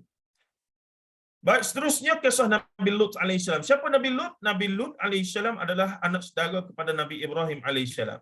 Dan di awal kisah Nabi Ibrahim dalam Qasasul Anbiya oleh Ibn Kathir rahimahullah, cuplikan daripada Bidayah wan Nihayah. Ketika itu atas muka bumi ni ada 3 orang saja yang beriman kepada Allah, iaitu awal-awal ya, Ibrahim, Sarah dan juga Lut. Kemudian Lut berkahwin, ada anak-anak. Anak-anak dia pun beriman kepada dia, tidak kufur sebagaimana ayat atas ni. Tapi isteri dia kemudian telah kufur kepada dia. Ibrahim kemudiannya dikurniakan pula Siti Hajar, yang kemudian juga beriman kepada Ibrahim dan juga Allah Ta'ala. Dalam peristiwa yang cukup menarik, Siti Hajar tak sempatlah kita nak ulas sini ya, dan seumpamanya. Baik, ayat yang panjang ini daripada ayat 61, falamma jaa ala lutinil mursalin. Itu nama dia tinil mursalin. Ila berapa ni ayat ayat berapa ni? Ayat 77. Inna fi dzalika ayatan lil mu'minin. Ni banyak dia punya point. Baik, setelah malaikat-malaikat itu selesai urusan dengan Nabi Ibrahim alaihissalam, mereka pun pergi ke tanah ataupun negeri yang beradanya Nabi Lut alaihissalam, dan kaum-kaum dia. Baik, apa yang berlaku? Maka apabila malaikat-malaikat itu, utusan itu datang kepada kaum Nabi Lut berkata, sesungguhnya kamu satu kaum yang tidak dikenali, serta tidak ketahui baiknya kedatangan kamu. Mereka datang ke rumah Nabi Lut dan menjadi tetamu Nabi Lut lah. Mereka menjawab, kedatangan kami bukan untuk mendukacitakanmu, bahkan kami datang kepadamu untuk membawa azab yang mereka ragu-ragu akan kebenarannya. Mereka telah, kaum Nabi Lut ni telah memperkecil-kecilkan, memperolok-olokkan Nabi Lut di atas apa dia? Di atas pesanan tentang azab, di atas perbuatan homoseksual yang mereka duk buat itulah, di atas kesalahan LGBTQ yang mereka sedang buat pada zaman itu. Na'udzubillah min zalik, seks sonsan dan seumpamanya itu. Maka Nabi Lut bagi tahu, menasihati dakwah mereka semua memperolok-olokkan. Bila Nabi Lut bagi tahu ada azab yang akan datang dengan Tuhan gini-gini pun diperolok-olokkan. Maka datang dua malaikat ni jadi tetamu sebagai ujian pada kaum tersebut, dan rupa parah dua malaikat ini cukuplah cantiklah, lelaki tapi comel sangat malaikat kan. Dia sengaja mari dalam bentuk yang comel ataupun handsome untuk menjadi ujianlah, dan betul lah. Juga membawa kepadamu perkara yang benar tentang kebinasaan mereka, dan sesungguhnya kami adalah orang-orang yang benar. Itu kata malaikat tersebut. Baik. Kemudian seterusnya ayat di bawah ni secara ringkasnya adalah Nabi Lut, dua malaikat tersebut suruh Nabi Lut keluar daripada kampung tersebut ini untuk mereka. Kita bacalah sikit ya. Oleh itu bawalah pergi keluargamu pada waktu malam, serta ikutlah di belakang mereka, dan janganlah seseorang pun di antara kamu berpaling ke belakang. Serta pergilah terus arah yang diperintahkan kamu menujunya. Itu siapa dia? Lut dan anak-anak perempuan dia. Dan kami wahyukan, mana tahu anak perempuan kan nanti ada diberitahu bila kaum dia nak mari, ni kisah lepas ni. Dan kami wahyukan kepadanya tentang kesudahan perkara itu, iaitu mereka akan diminasakan. Mereka siapa? Kaum Nabi Lut. Pada waktu pagi. Sehingga mereka punah ranah dan terputus keturunannya. Kira zero langsung lah. Pada jarak pada dekukur. Dan semasa kedatangan mereka, datanglah penduduk bandar itu dengan gembira. Semasa mereka sampai ke rumah Nabi Lut, kemudian tersebar bahawa di rumah Nabi Lut ada orang luar datang, dan dua orang itu sangat-sangat cantik, sangat-sangat handsome. Menyebabkan penduduk bandar Nabi Lut telah pergi ke rumah dia untuk minta serahkan kepada kami lelaki tersebut. Punya dahsyatlah zaman tu ya. Zaman tu dah dahsyat macam tu, jadi hari ni pun dahsyat macam ni lah. Nabi Lut berkata, sesungguhnya mereka itu tetamuku, maka janganlah kamu memberi malu kepadaku, dan takutlah kamu kepada Allah, serta janganlah kamu menghinakan daku. Mereka menjawab, bukankah kami telah melarangmu jangan menerima sebarang tetamu dari orang ramai atau memberi perlindungan kepada mereka? Nabi Lut berkata di sini, anak-anak perempuanku, kalaulah kamu mahu melakukan, yakni secara halal. Nabi Lut sampai sanggup bata dengan anak dia, ambillah anak-anak aku, anak perempuan aku. Kalau kamu nak, kahwinlah dia dengan secara sah, dan lakukanlah hubungan dengan secara sah. Jangan ambil yang sama jenis apa semua ni, yang songsang apa semua ni, tetamu tu. Sampai saat tu Nabi Lut punyalah nak jaga yang namanya syariat dan agama lah. Katanya lagi, demi umurmu, hai Muhammad. Jadi Allah pun sebut pada Nabi Muhammad, sesungguhnya mereka membuta tuli dan dalam kemabukan maksiat mereka. Luar biasa ya.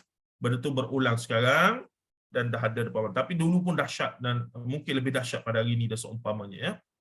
Akhirnya mereka pun dibinasakan oleh letusan suara yang menggemparkan bumi ketika matahari terbit, iaitu pagi hari. Maka kami jadikan negeri kaum Lut itu tunggal langgang, tertimbus segala yang ada di muka buminya, dan kami hujani atasnya dengan batu dari tanah yang dibakar, sesungguhnya balasan azab yang demikian itu mengandungi tanda-tanda bagi orang-orang yang kenalkan sesuatu serta memerhatikan dan memikirkannya. Okey, ni ada istilah khusus nanti. Iaitu musyriki as-sayyuna lil mutasawwimina. Tu orang-orang yang dia macam ulul albab juga ni. Inna fi dzalika la ayatin lil mutasawwimina. Orang-orang yang di sini Buya Hamka membahaskan dengan panjang lebar ya. Apakah itu mutasawwimina? Panjang lebar lah. Kalau ada masa kita baca, kalau tak kita teruskan. Sebab saya dah kesutukan masa, kita nak berhenti 11.30 ya. Wa innaha labisabilin labisabilin muqim. Inna fi dzalika laayatan lil mu'minin. Baik. Dan sesungguhnya negeri kaum Lut yang telah dimasakan itu terletak di jalan yang tetap dilalui orang. Sampai sekarang boleh kita tengok tempat tersebut, Pompei apa semua itulah. Sesungguhnya keadaan yang demikian mengandungi satu tanda yang memberi kesedaran pada orang-orang yang beriman. Sengaja Allah kekalkan untuk dijadikan itu. Jadi okey. Kesimpulannya daripada kisah Nabi Lut, apakah yang memberikan kita jawapan bahawa Allah, salah satu kaedah Allah jaga agama dia. Kalaulah kisah Nabi Ibrahim melalui zuriat, zuriat yang diberikan Nabi Ibrahim, saya tambah sikit, zuriat keilmuan, itu yang memanjakan juga legasi Islam, dakwah dan seumpamanya. Dan di sini Allah Ta'ala bagi ketetapan bahawa iblis tak boleh buat apa, melainkan pilihan manusia sendiri. Itu yang pertama, cara Allah Ta'ala jaga agama dia. Walaupun iblis dah bersungguh-sungguh nak menjadikan maksiat itu elok dan pastikan kita syirik pada Allah dan juga masuk neraka kekal selamanya. Satu, itu. Yang kedua, Nabi Ibrahim, Allah kekalkan agama, menjaga agama dia melalui zuriat yang saleh yang menurunkan legasi. Saya tambah zuriat keilmuan. Dan yang ketiga, Allah jaga agama dia melalui apa dia? Melalui malapetaka kepada kaum-kaum yang ingkar. Bukan saja kepada kaum Nabi Lut, tetapi beberapa kaum, Samud, Ad dan seumpamanya. Nanti kita akan tengok lepas ni, kisah Nabi Saleh juga membawa kepada perkara yang sama. Nampak tak? Jadi ini jelas bahawa dalam surah Al-Hijr, Allah Ta'ala sedang menegaskan, memotivasikan bahawa jangan kamu risau Muhammad. Tengok bukti-bukti yang telah berlaku pada nabi-nabi senior-senior kamu. Bagaimana aku jaga agama ni.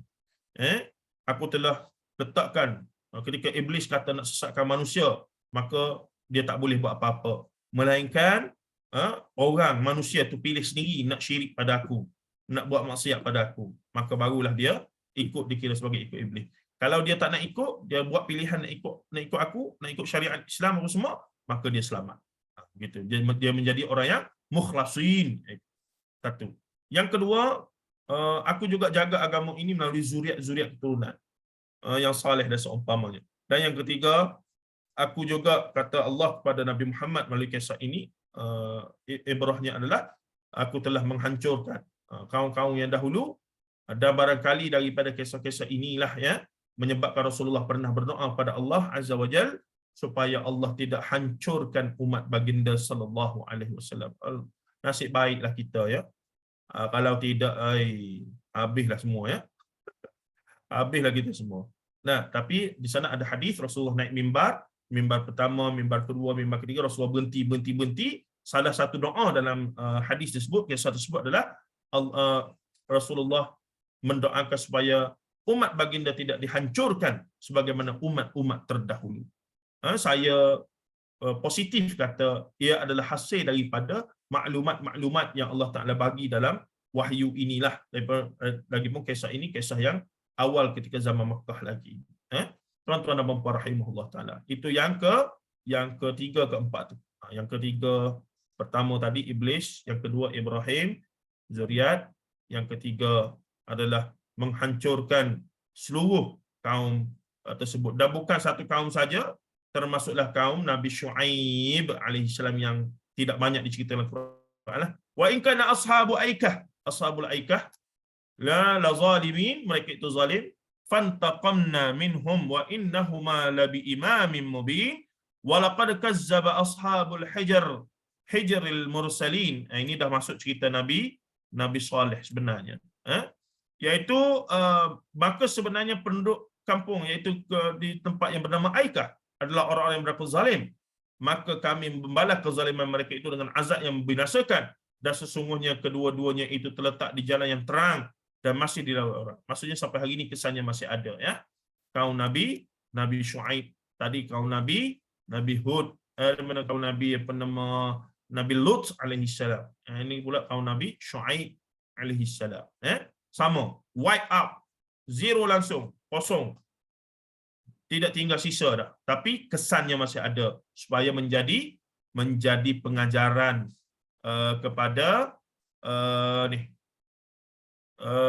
sesungguhnya balasan azab yang demikian itu mengandungi tanda-tanda bagi orang yang kenalkan sesuatu serta memerhati dan memikirkannya. Ayat 75, yaitu di sini inna fi dzalika laayatin, mempunyai tanda-tanda, mempunyai bukti-bukti kepada lil mutawassimina, mutasawwifin pula. Mutasawwif itu tasawuf, golongan mutasawwif, iaitu golongan yang bertasawuf, ya. Ini lil mutawassimina, lil mutawassimina.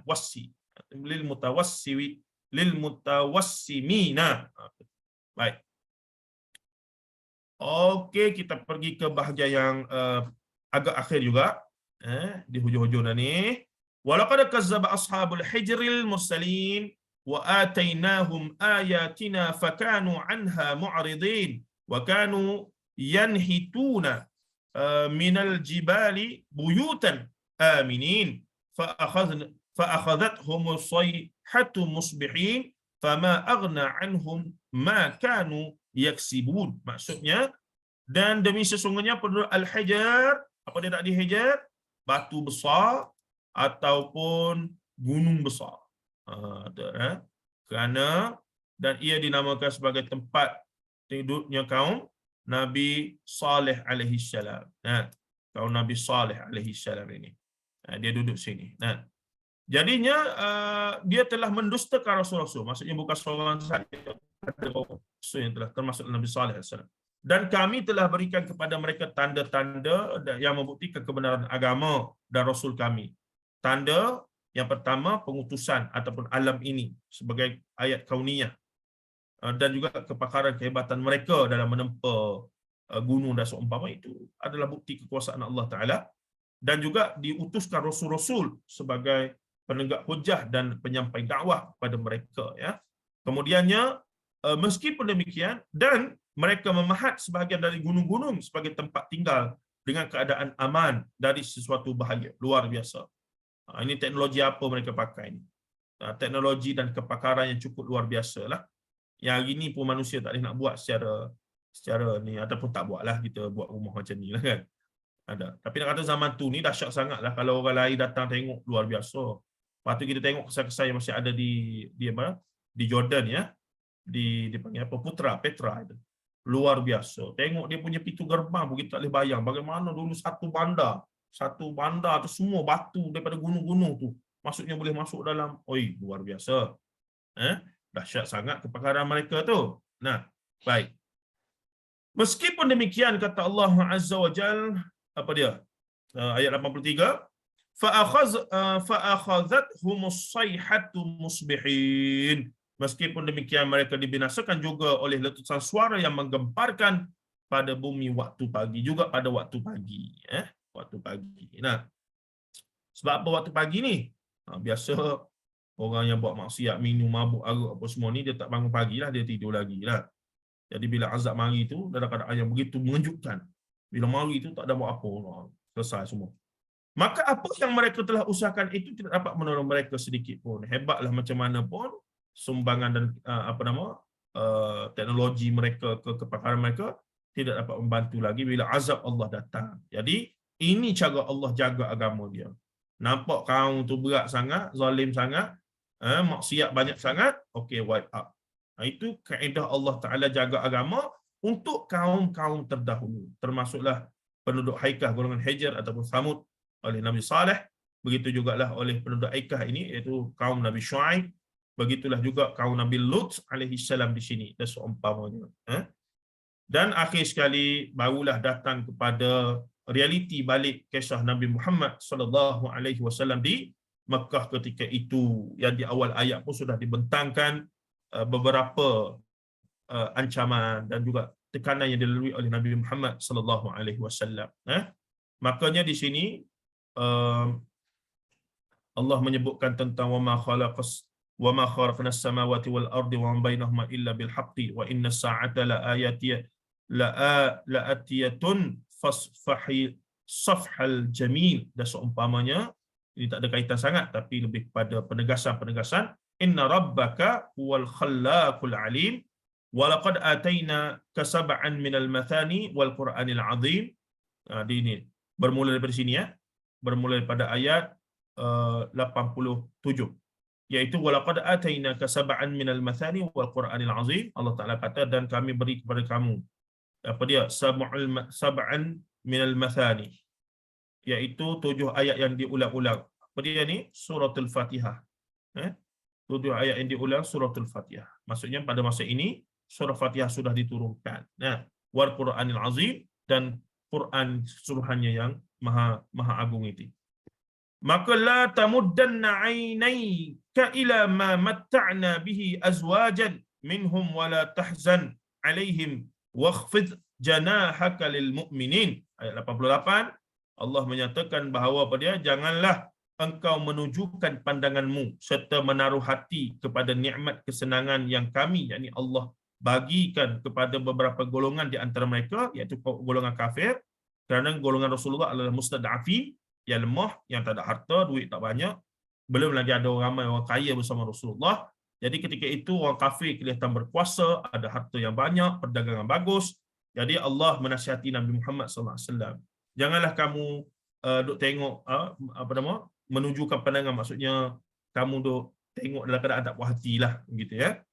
Kepada nikmat kesenangan yang kami berikan kepada golongan kafir itu, tak payah begitulah. Janganlah engkau merasa duka cita, tahzan, jangan kamu duka cita, sedih terhadap mereka kerana mereka tidak beriman, tidak dapat menguatkan Islam sebagaimana yang engkau harapkan. Dan sebaliknya, hendaklah engkau merendah diri kepada orang-orang beriman sekalipun mereka dari golongan fakir miskin. Ini mengajarkan kita bahawa dalam dakwah tidak ada sepatutnya tidak boleh ada, kita panggil double standard lah. Bila ada orang kaya nak kawan dengan kita, bagi sumbangan, kita muliakan. Orang-orang biasa, walaupun disebabkan tidak ada sumbangan yang besar di sudut material, kita tak berapa layan, tak hormati dan tak layan dia. Sedangkan dia lah yang dia buat kerja, membanting tulang, melakukan kerja secara fizikal, ya. Tolong kita basuh, menyediakan makanan, apa semua, menyapu, gitu begini, buat kerja-kerja yang ni. Biasanya golongan ni. Tapi biasanya kita akan muliakan orang yang lebih. Dan itu memang sunnah alam lah. Dan itu yang ditegur oleh Rasulullah, oleh Allah Ta'ala kepada Rasulullah SAW, dan sekaligus pada kita dalam dakwah, dalam meneruskan kerja-kerja agenda agama ini, ya. Bagi mereka yang bersama dengan gerakan-gerakan jemaah-jemaah dan seumpamanya, itu menjadi satu penekanan lah pada mereka, bagaimana mereka kena usaha untuk tidak membeza-bezakan antara mad'u dakwah mereka dan juga golongan yang melakukan amal kerja dakwah bersama mereka dan seumpamanya. Baik. Seterusnya Allah Ta'ala mendatangkan lagi, apa dia ni? Ni ayatnya. Quran Azim wa qul inni ana an-nadhir mubin, itu dah dibacakan tadi, iaitu katakanlah sesungguhnya aku ini adalah seorang rasul pemberi amaran dengan bukti-bukti yang nyata tentang turunnya azab kepada orang-orang ingkar. Maka Rasulullah disuruh oleh Allah Ta'ala untuk memberitahu kepada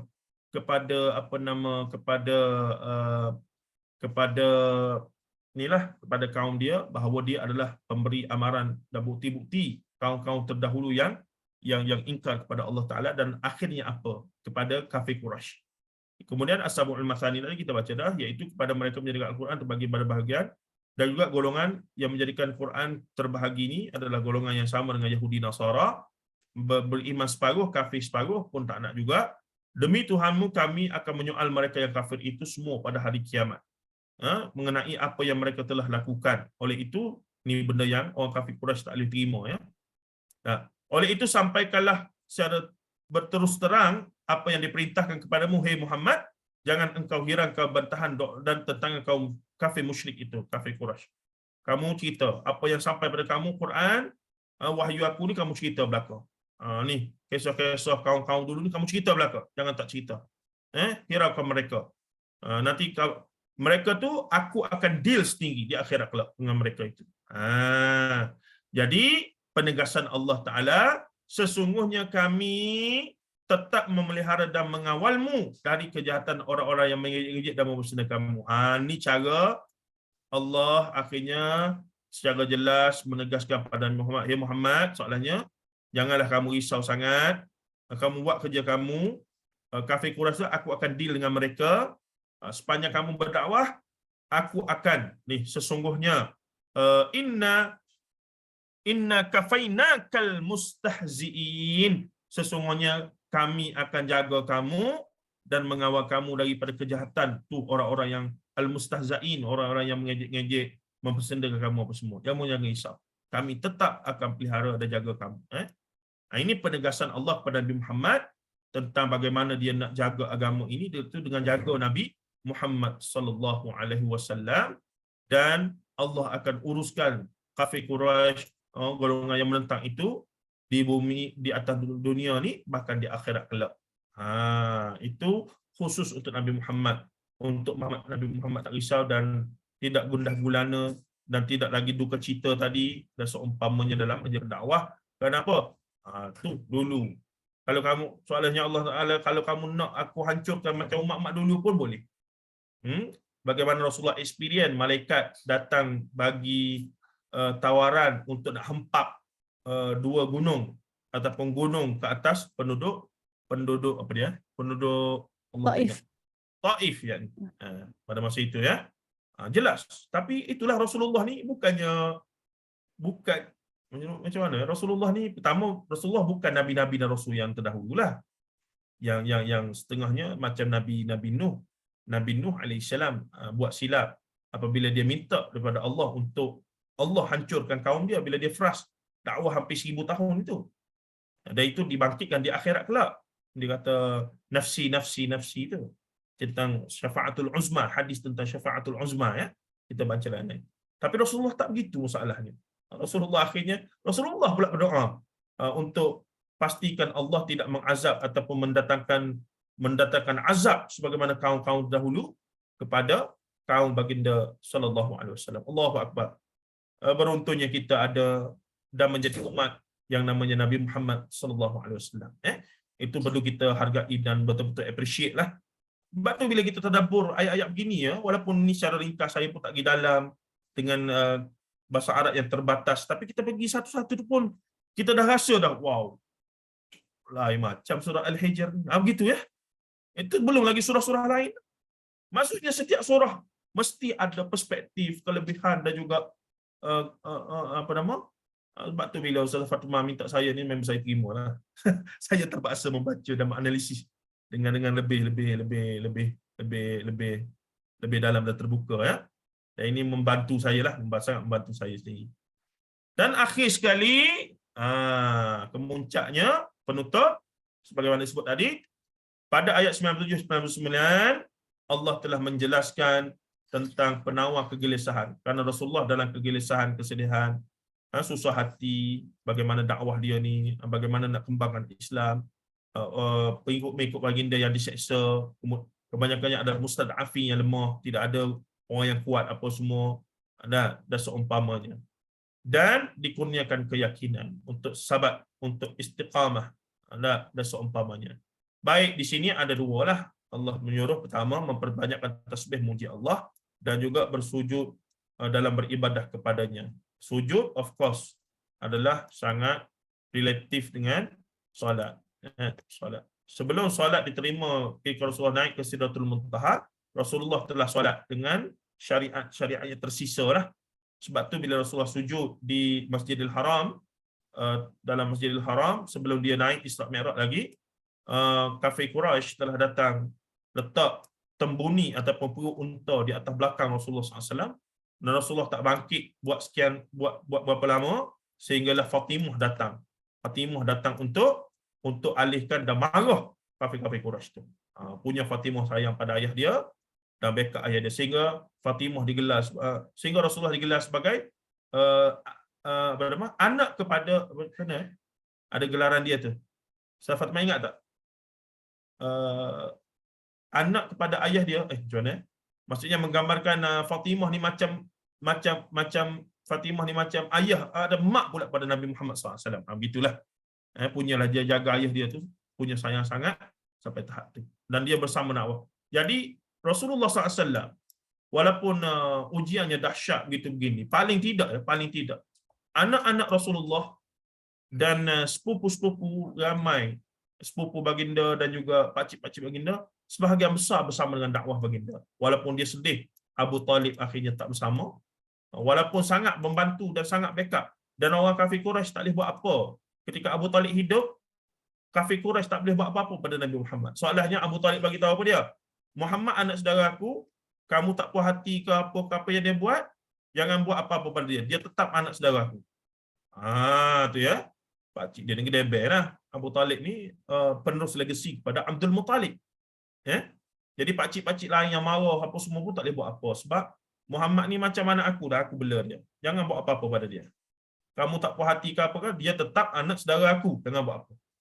Jadi bila Abu Talib mati, dan sokar politik Rasulullah pun mula ada rancangan untuk membunuh Rasulullah dan membawa kepada hijratun Nabi SAW minal Makkahil Mukarramah ila Madinatil Munawwarah. Ila ke Madinah itu. Jadi ayat terakhir dalam siri kita ini pagi ini insya-Allah sesuailah 11:30 ni, Allah menyebutkan walaqad na'lamu annaka yadhiqu sadruka bima yaqulun fasabbih bihamdi rabbika wa kum minas sajidin.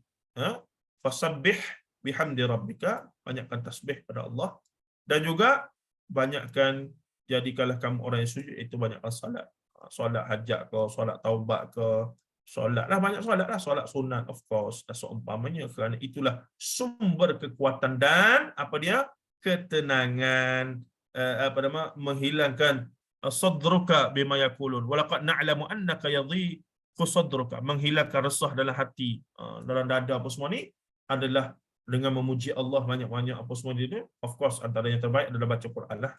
Zikir memuji Allah tu baca Quran. Wa kum minas sajidin, dan jadilah kamu orang yang sujud, iaitu banyakkan solat tadi.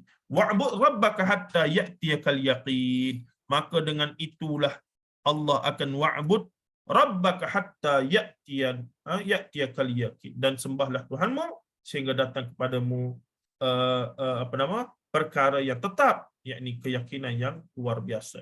Allahu akbar. Allahu akbar. Itulah. Wallahu a'lam. Itulah sahaja yang sempat disentuh dalam masa yang sangat sangat terbatas ini. Ustazah Fatimah, kembali pada Ustazah Fatimah. Alhamdulillah, jazakallah khairan Ustaz Zahiruddin atas perkongsian tadi tentang surah Al-Hijr. Nampak kita punya kerangka tu, apabila Ustaz memudahkan kita untuk kita faham kerangka dalam surah Al-Hijr ni, adanya cara Allah memelihara agama dia melalui contoh-contoh hidup yang Allah datangkan di dalam surah Al-Hijr melalui 6 rasul tadi, masya-Allah. Dan setiap tu ada cerita-cerita dia yang unik, okey, dan bagaimana Allah memelihara agama dia melalui cara-cara yang unik tersebutlah untuk setiap rasul tersebut kan. Dan yang menarik tadi Ustaz beritahu tentang cerita yang pertama tadi tentang iblis kan. Bagaimana Allah memelihara agama dia daripada iblis ni, walaupun iblis dah berjanji, iblis dah bersumpah di hadapan Allah, dia nak memang betul-betul menyesatkan manusia, tetapi Allah masih jaga agama ni. Walaupun iblis beritahu dia nak menyesatkan manusia, tetapi dia tak mampu juga menyesatkan, kecuali jika manusia tersebut memilih untuk menyesatkan diri dia sendiri kan. Jadi adakah kita nak tergolong dalam golongan orang yang sendiri mengambil inisiatif untuk menyesatkan diri sendiri, ataupun nak mengikut iblis kan, ataupun kita nak mengikut apa yang Allah beritahu bahawa Allah ni memelihara agama ni kan, walaupun ada iblis yang menggoda dan sebagainya, tetapi kita masih tetap dengan pendirian agama kita kan, insyaAllah. Dan bulan Ramadan ni seperti mana yang Ustaz Mu'in ada kupas pada sesi tadabbur yang lepas, bulan Ramadan ni Allah dah ikat syaitan, Allah dah buka pintu syurga dan sebagainya. Allah nak tengok sejauh mana kita ni, walaupun dengan dengan halangan yang sebelum ni ada, iaitu halangan daripada iblis kan. Sebelum ni mungkin kita kata malas lah nak buat ni sebab ada godaan syaitan dan sebagainya kan. Tapi bulan Ramadan ni apabila Allah dah ikat syaitan tu, Allah dah buka pintu syurga, Allah nak tengok siapa yang belum berlumba, yang betul-betul nak ambil peluang untuk rebut pahala pada bulan yang mulia ni kan, masya-Allah. Jadi jazakallah khairan Ustaz Zahiruddin. Seperti biasa penyampaian Ustaz Zahiruddin walaupun bersahaja macam tu tapi sangat-sangat berisi kan, sangat berstruktur kan, alhamdulillah. Jadi saya tengah tunggu juga jika ada yang ingin bertanya soalan kepada Ustaz, insya-Allah kita alu-alukan, tapi semua peserta mungkin boleh tulis type dulu soalan supaya saya tak tertukar dengan nota-nota kan, insya-Allah. Okey, silakan insya-Allah kepada peserta yang nak bertanya soalan. Terima kasih juga yang menulis nota ataupun menulis pandangan peribadi sendiri. Alhamdulillah ramai di Facebook Live, lebih kurang 120 lebih peserta, alhamdulillah. Okey, ada soalan daripada Puan Fadilah Nur. Dia bertanya, Ustaz, soalan pertama, kenapa dalam ayat 72 Allah bersumpah dengan umur Nabi SAW? Ayat 72 surah Al-Hijr ni, ayat 72 surah Al-Hijr, muka surat 266.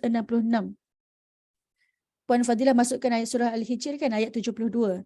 Kalau ayat 72, la'amruka innahum lafi sakratihim ya'mahun.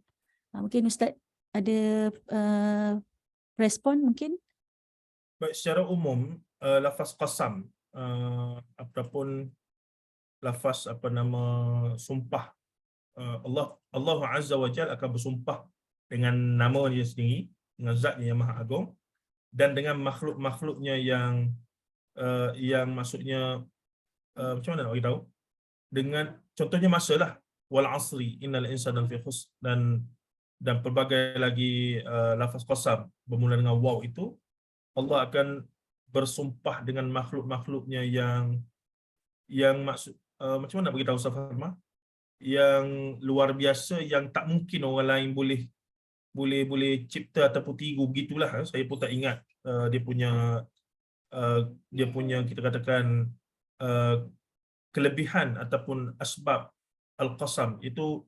Kena rujuk balik, saya minta maaf, saya setakat tu je boleh sekarang. Saya tak ingat bagaimanakah lafaz qasam itu begitu sekali powerful, kenapa Allah Ta'ala memilih masa apa semua tu.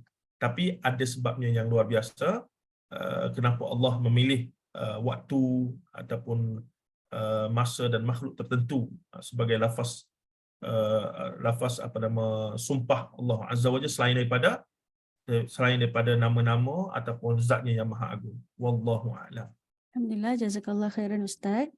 Seterusnya ada lagi soalan tentang apakah perbezaan antara mukhlasin dengan mukhlisin? Ini kena ustaz-ustaz yang mahir dalam nahwu nasaraf lah. Mukhlasin dengan mukhlisin ni perbezaan baris lah di situ. I'rabnya pastilah ada kaitan dengan ayat yang selepasnya dan memberi impak kepada lafaz ataupun baris pada lafaz mukhlasin ataupun mukhlisin itu ya. Jadi untuk menjelaskan lebih lanjut, saya terpaksa katakan juga kita kena merujuk pada asatizah yang mahir dalam i'rabul Quran dan sebagainya. Sebenarnya kalau ada Quran yang i'rab tu, kita boleh tahu jawapan terus Salah Fatimah. Ada Quran yang memang dah siap dengan i'rabul Quran itu. Wallahu a'lam. Allah, jazakallah khairan Ustaz. Saya tunggu lagi jika ada soalan daripada penonton. Terima kasih Ini Puan di Faridah. FB ada ni Ustaz Farma, daripada Nurjannah Eng ni. Okey. Saya tengok di Facebook juga ni. Bolehlah saya tengok sikit ya. Boleh Ustaz. Dia kata, Assalamualaikum warahmatullahi wabarakatuh. Ustaz, soalan saya tentang riba. Oh, jauh tu. Oh, okey. Yang ni saya rasa dah naik ke atas tu, saya tak nampak. Tak apa. Boleh Ustaz, Ustaz Okey. boleh. InsyaAllah. Okey, dia kata bila rumah dah siap, dah ada outstanding amount yang perlu dibayar ke bank, dari situ baru tahu bank yang ditetapkan oleh developer bukan Islamic account ataupun Islamic banking lah ni.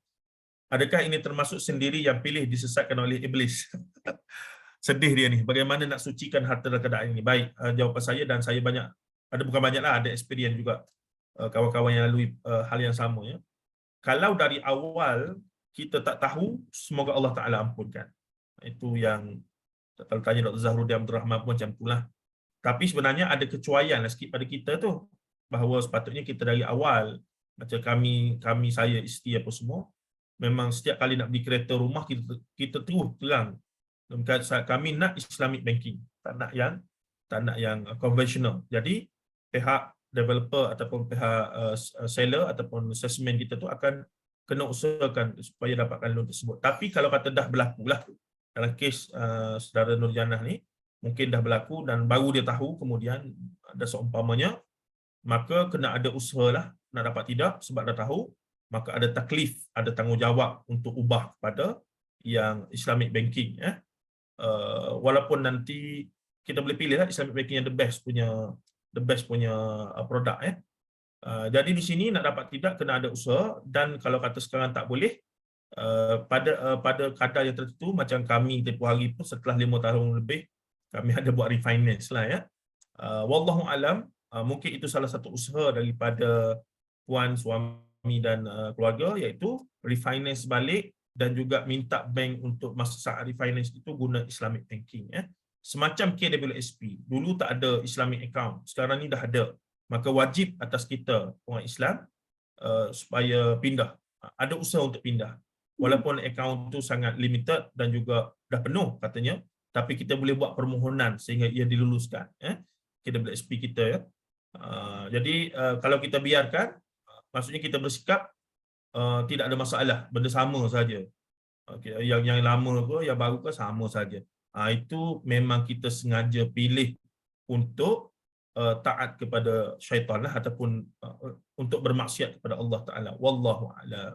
Semoga diberi kemudahan kepada Puan Nurjanah untuk melakukan perubahan tersebut dan mendapat apa dia di akhir surah tadi, iaitu ketenteraman jiwa. Itu al-yaqin, ketetapan yang jelas itu. Itu yang kita nak tu. Ketetapan dan ketetapan al-yaqin bahawa kita buat benda yang betul, insya-Allah. Baik. Wallahu a'lam. InsyaAllah. Jazakallah khairan Ustaz. Ada satu lagi soalan daripada Puan ataupun Cik Asira. Dia bertanya, bagaimana cara untuk menangani rasa putus asa dari rahmat Allah dalam masa untuk tidak melakukan dosa ataupun maksiat dalam keadaan persekitaran kita lebih ramai yang hidup dengan normalisasi berbanding mengikut Al-Quran. Baik, cara yang realistik pada hari ini ya, Ustazah Fatimah, antara cara yang realistik lah, kita kena berada dalam komuniti yang semacam ini dan sibukkan diri dengan majlis-majlis ilmu, dan juga mungkin attach dengan jemaah-jemaah yang sentiasa berada di atas jalan ilmu, yang banyak buat kerja amal dan juga banyak fokus kepada keilmuan yang berteraskan Al-Quran dan Sunnah. Dan juga kalaulah kita sibukkan diri, saya ada kumpulan-kumpulan yang sentiasa berkuliah bersama kami, hampir setiap hari mereka ada kuliah, ada setiap minggu apa semua, walaupun di sana disebutkanlah wajar juga ada waktu rehat seumpamanya ya. Tapi komuniti ini membina kekuatan yang tersendiri. Saya melihat ibu-ibu yang sudah pencen, berumur apa semua ni, mereka ada purpose of life yang nyata. Mereka nak, bahkan saya selalu bagi motivasi mereka kena wala tamutunna illa wa antum muslimun tu, sepatutnya kita pergi kepada satu lagi, man taraka wa man salaka tariq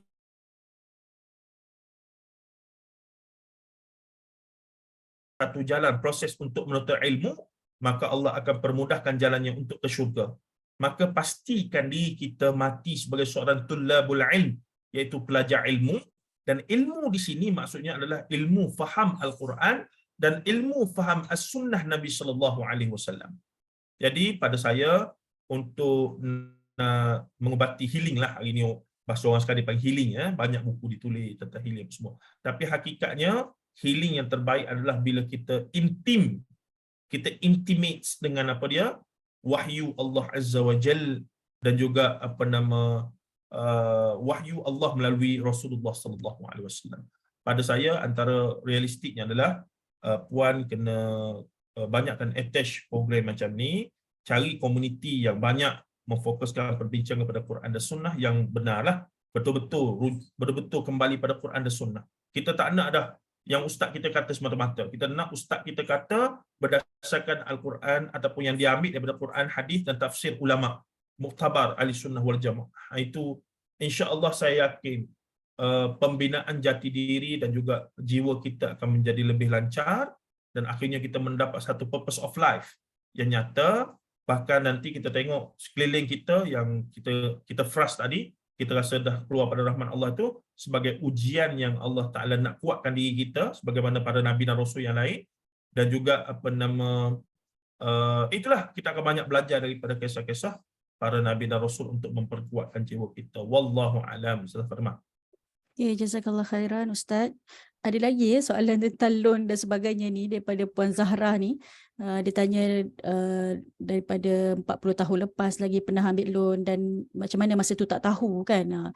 So seperti mana Ustaz beritahu tadilah, kalau masa tu masa lampau dan kita tak tahu, itu dimaafkan ya Puan. Tapi jika Puan ada lagi peluang untuk sucikan ataupun ada peluang untuk buat sesuatu yang ke arah yang lebih baik seperti Ustaz beritahu tadi, boleh kan, boleh buat kan.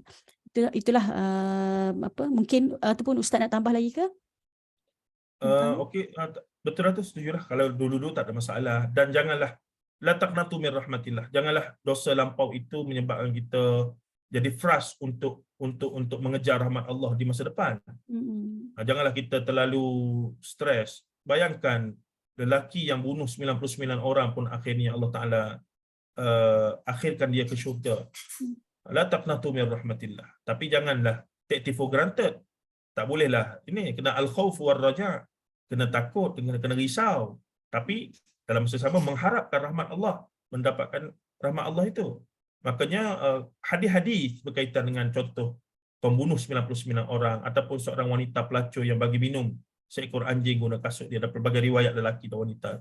Hadis-hadis ini sangatlah membantu kita. Sebab tu saya kata, kalau kita berada dalam komuniti pengajian yang asasnya fokus kepada tafhimul Quran dan tafhimul hadis, kita akan mendapat sumber motivasi yang original daripada qala Allah wa qala Rasulullah sallallahu alaihi wasallam. Ia sangat membantu kita membina jiwa yang kuat, yang mantap, yang kental untuk menghadapi perjalanan hidup sehinggalah kita meninggal dunia lah, insya-Allah. Semoga semua dapat manfaat termasuk diri saya lah, insya-Allah.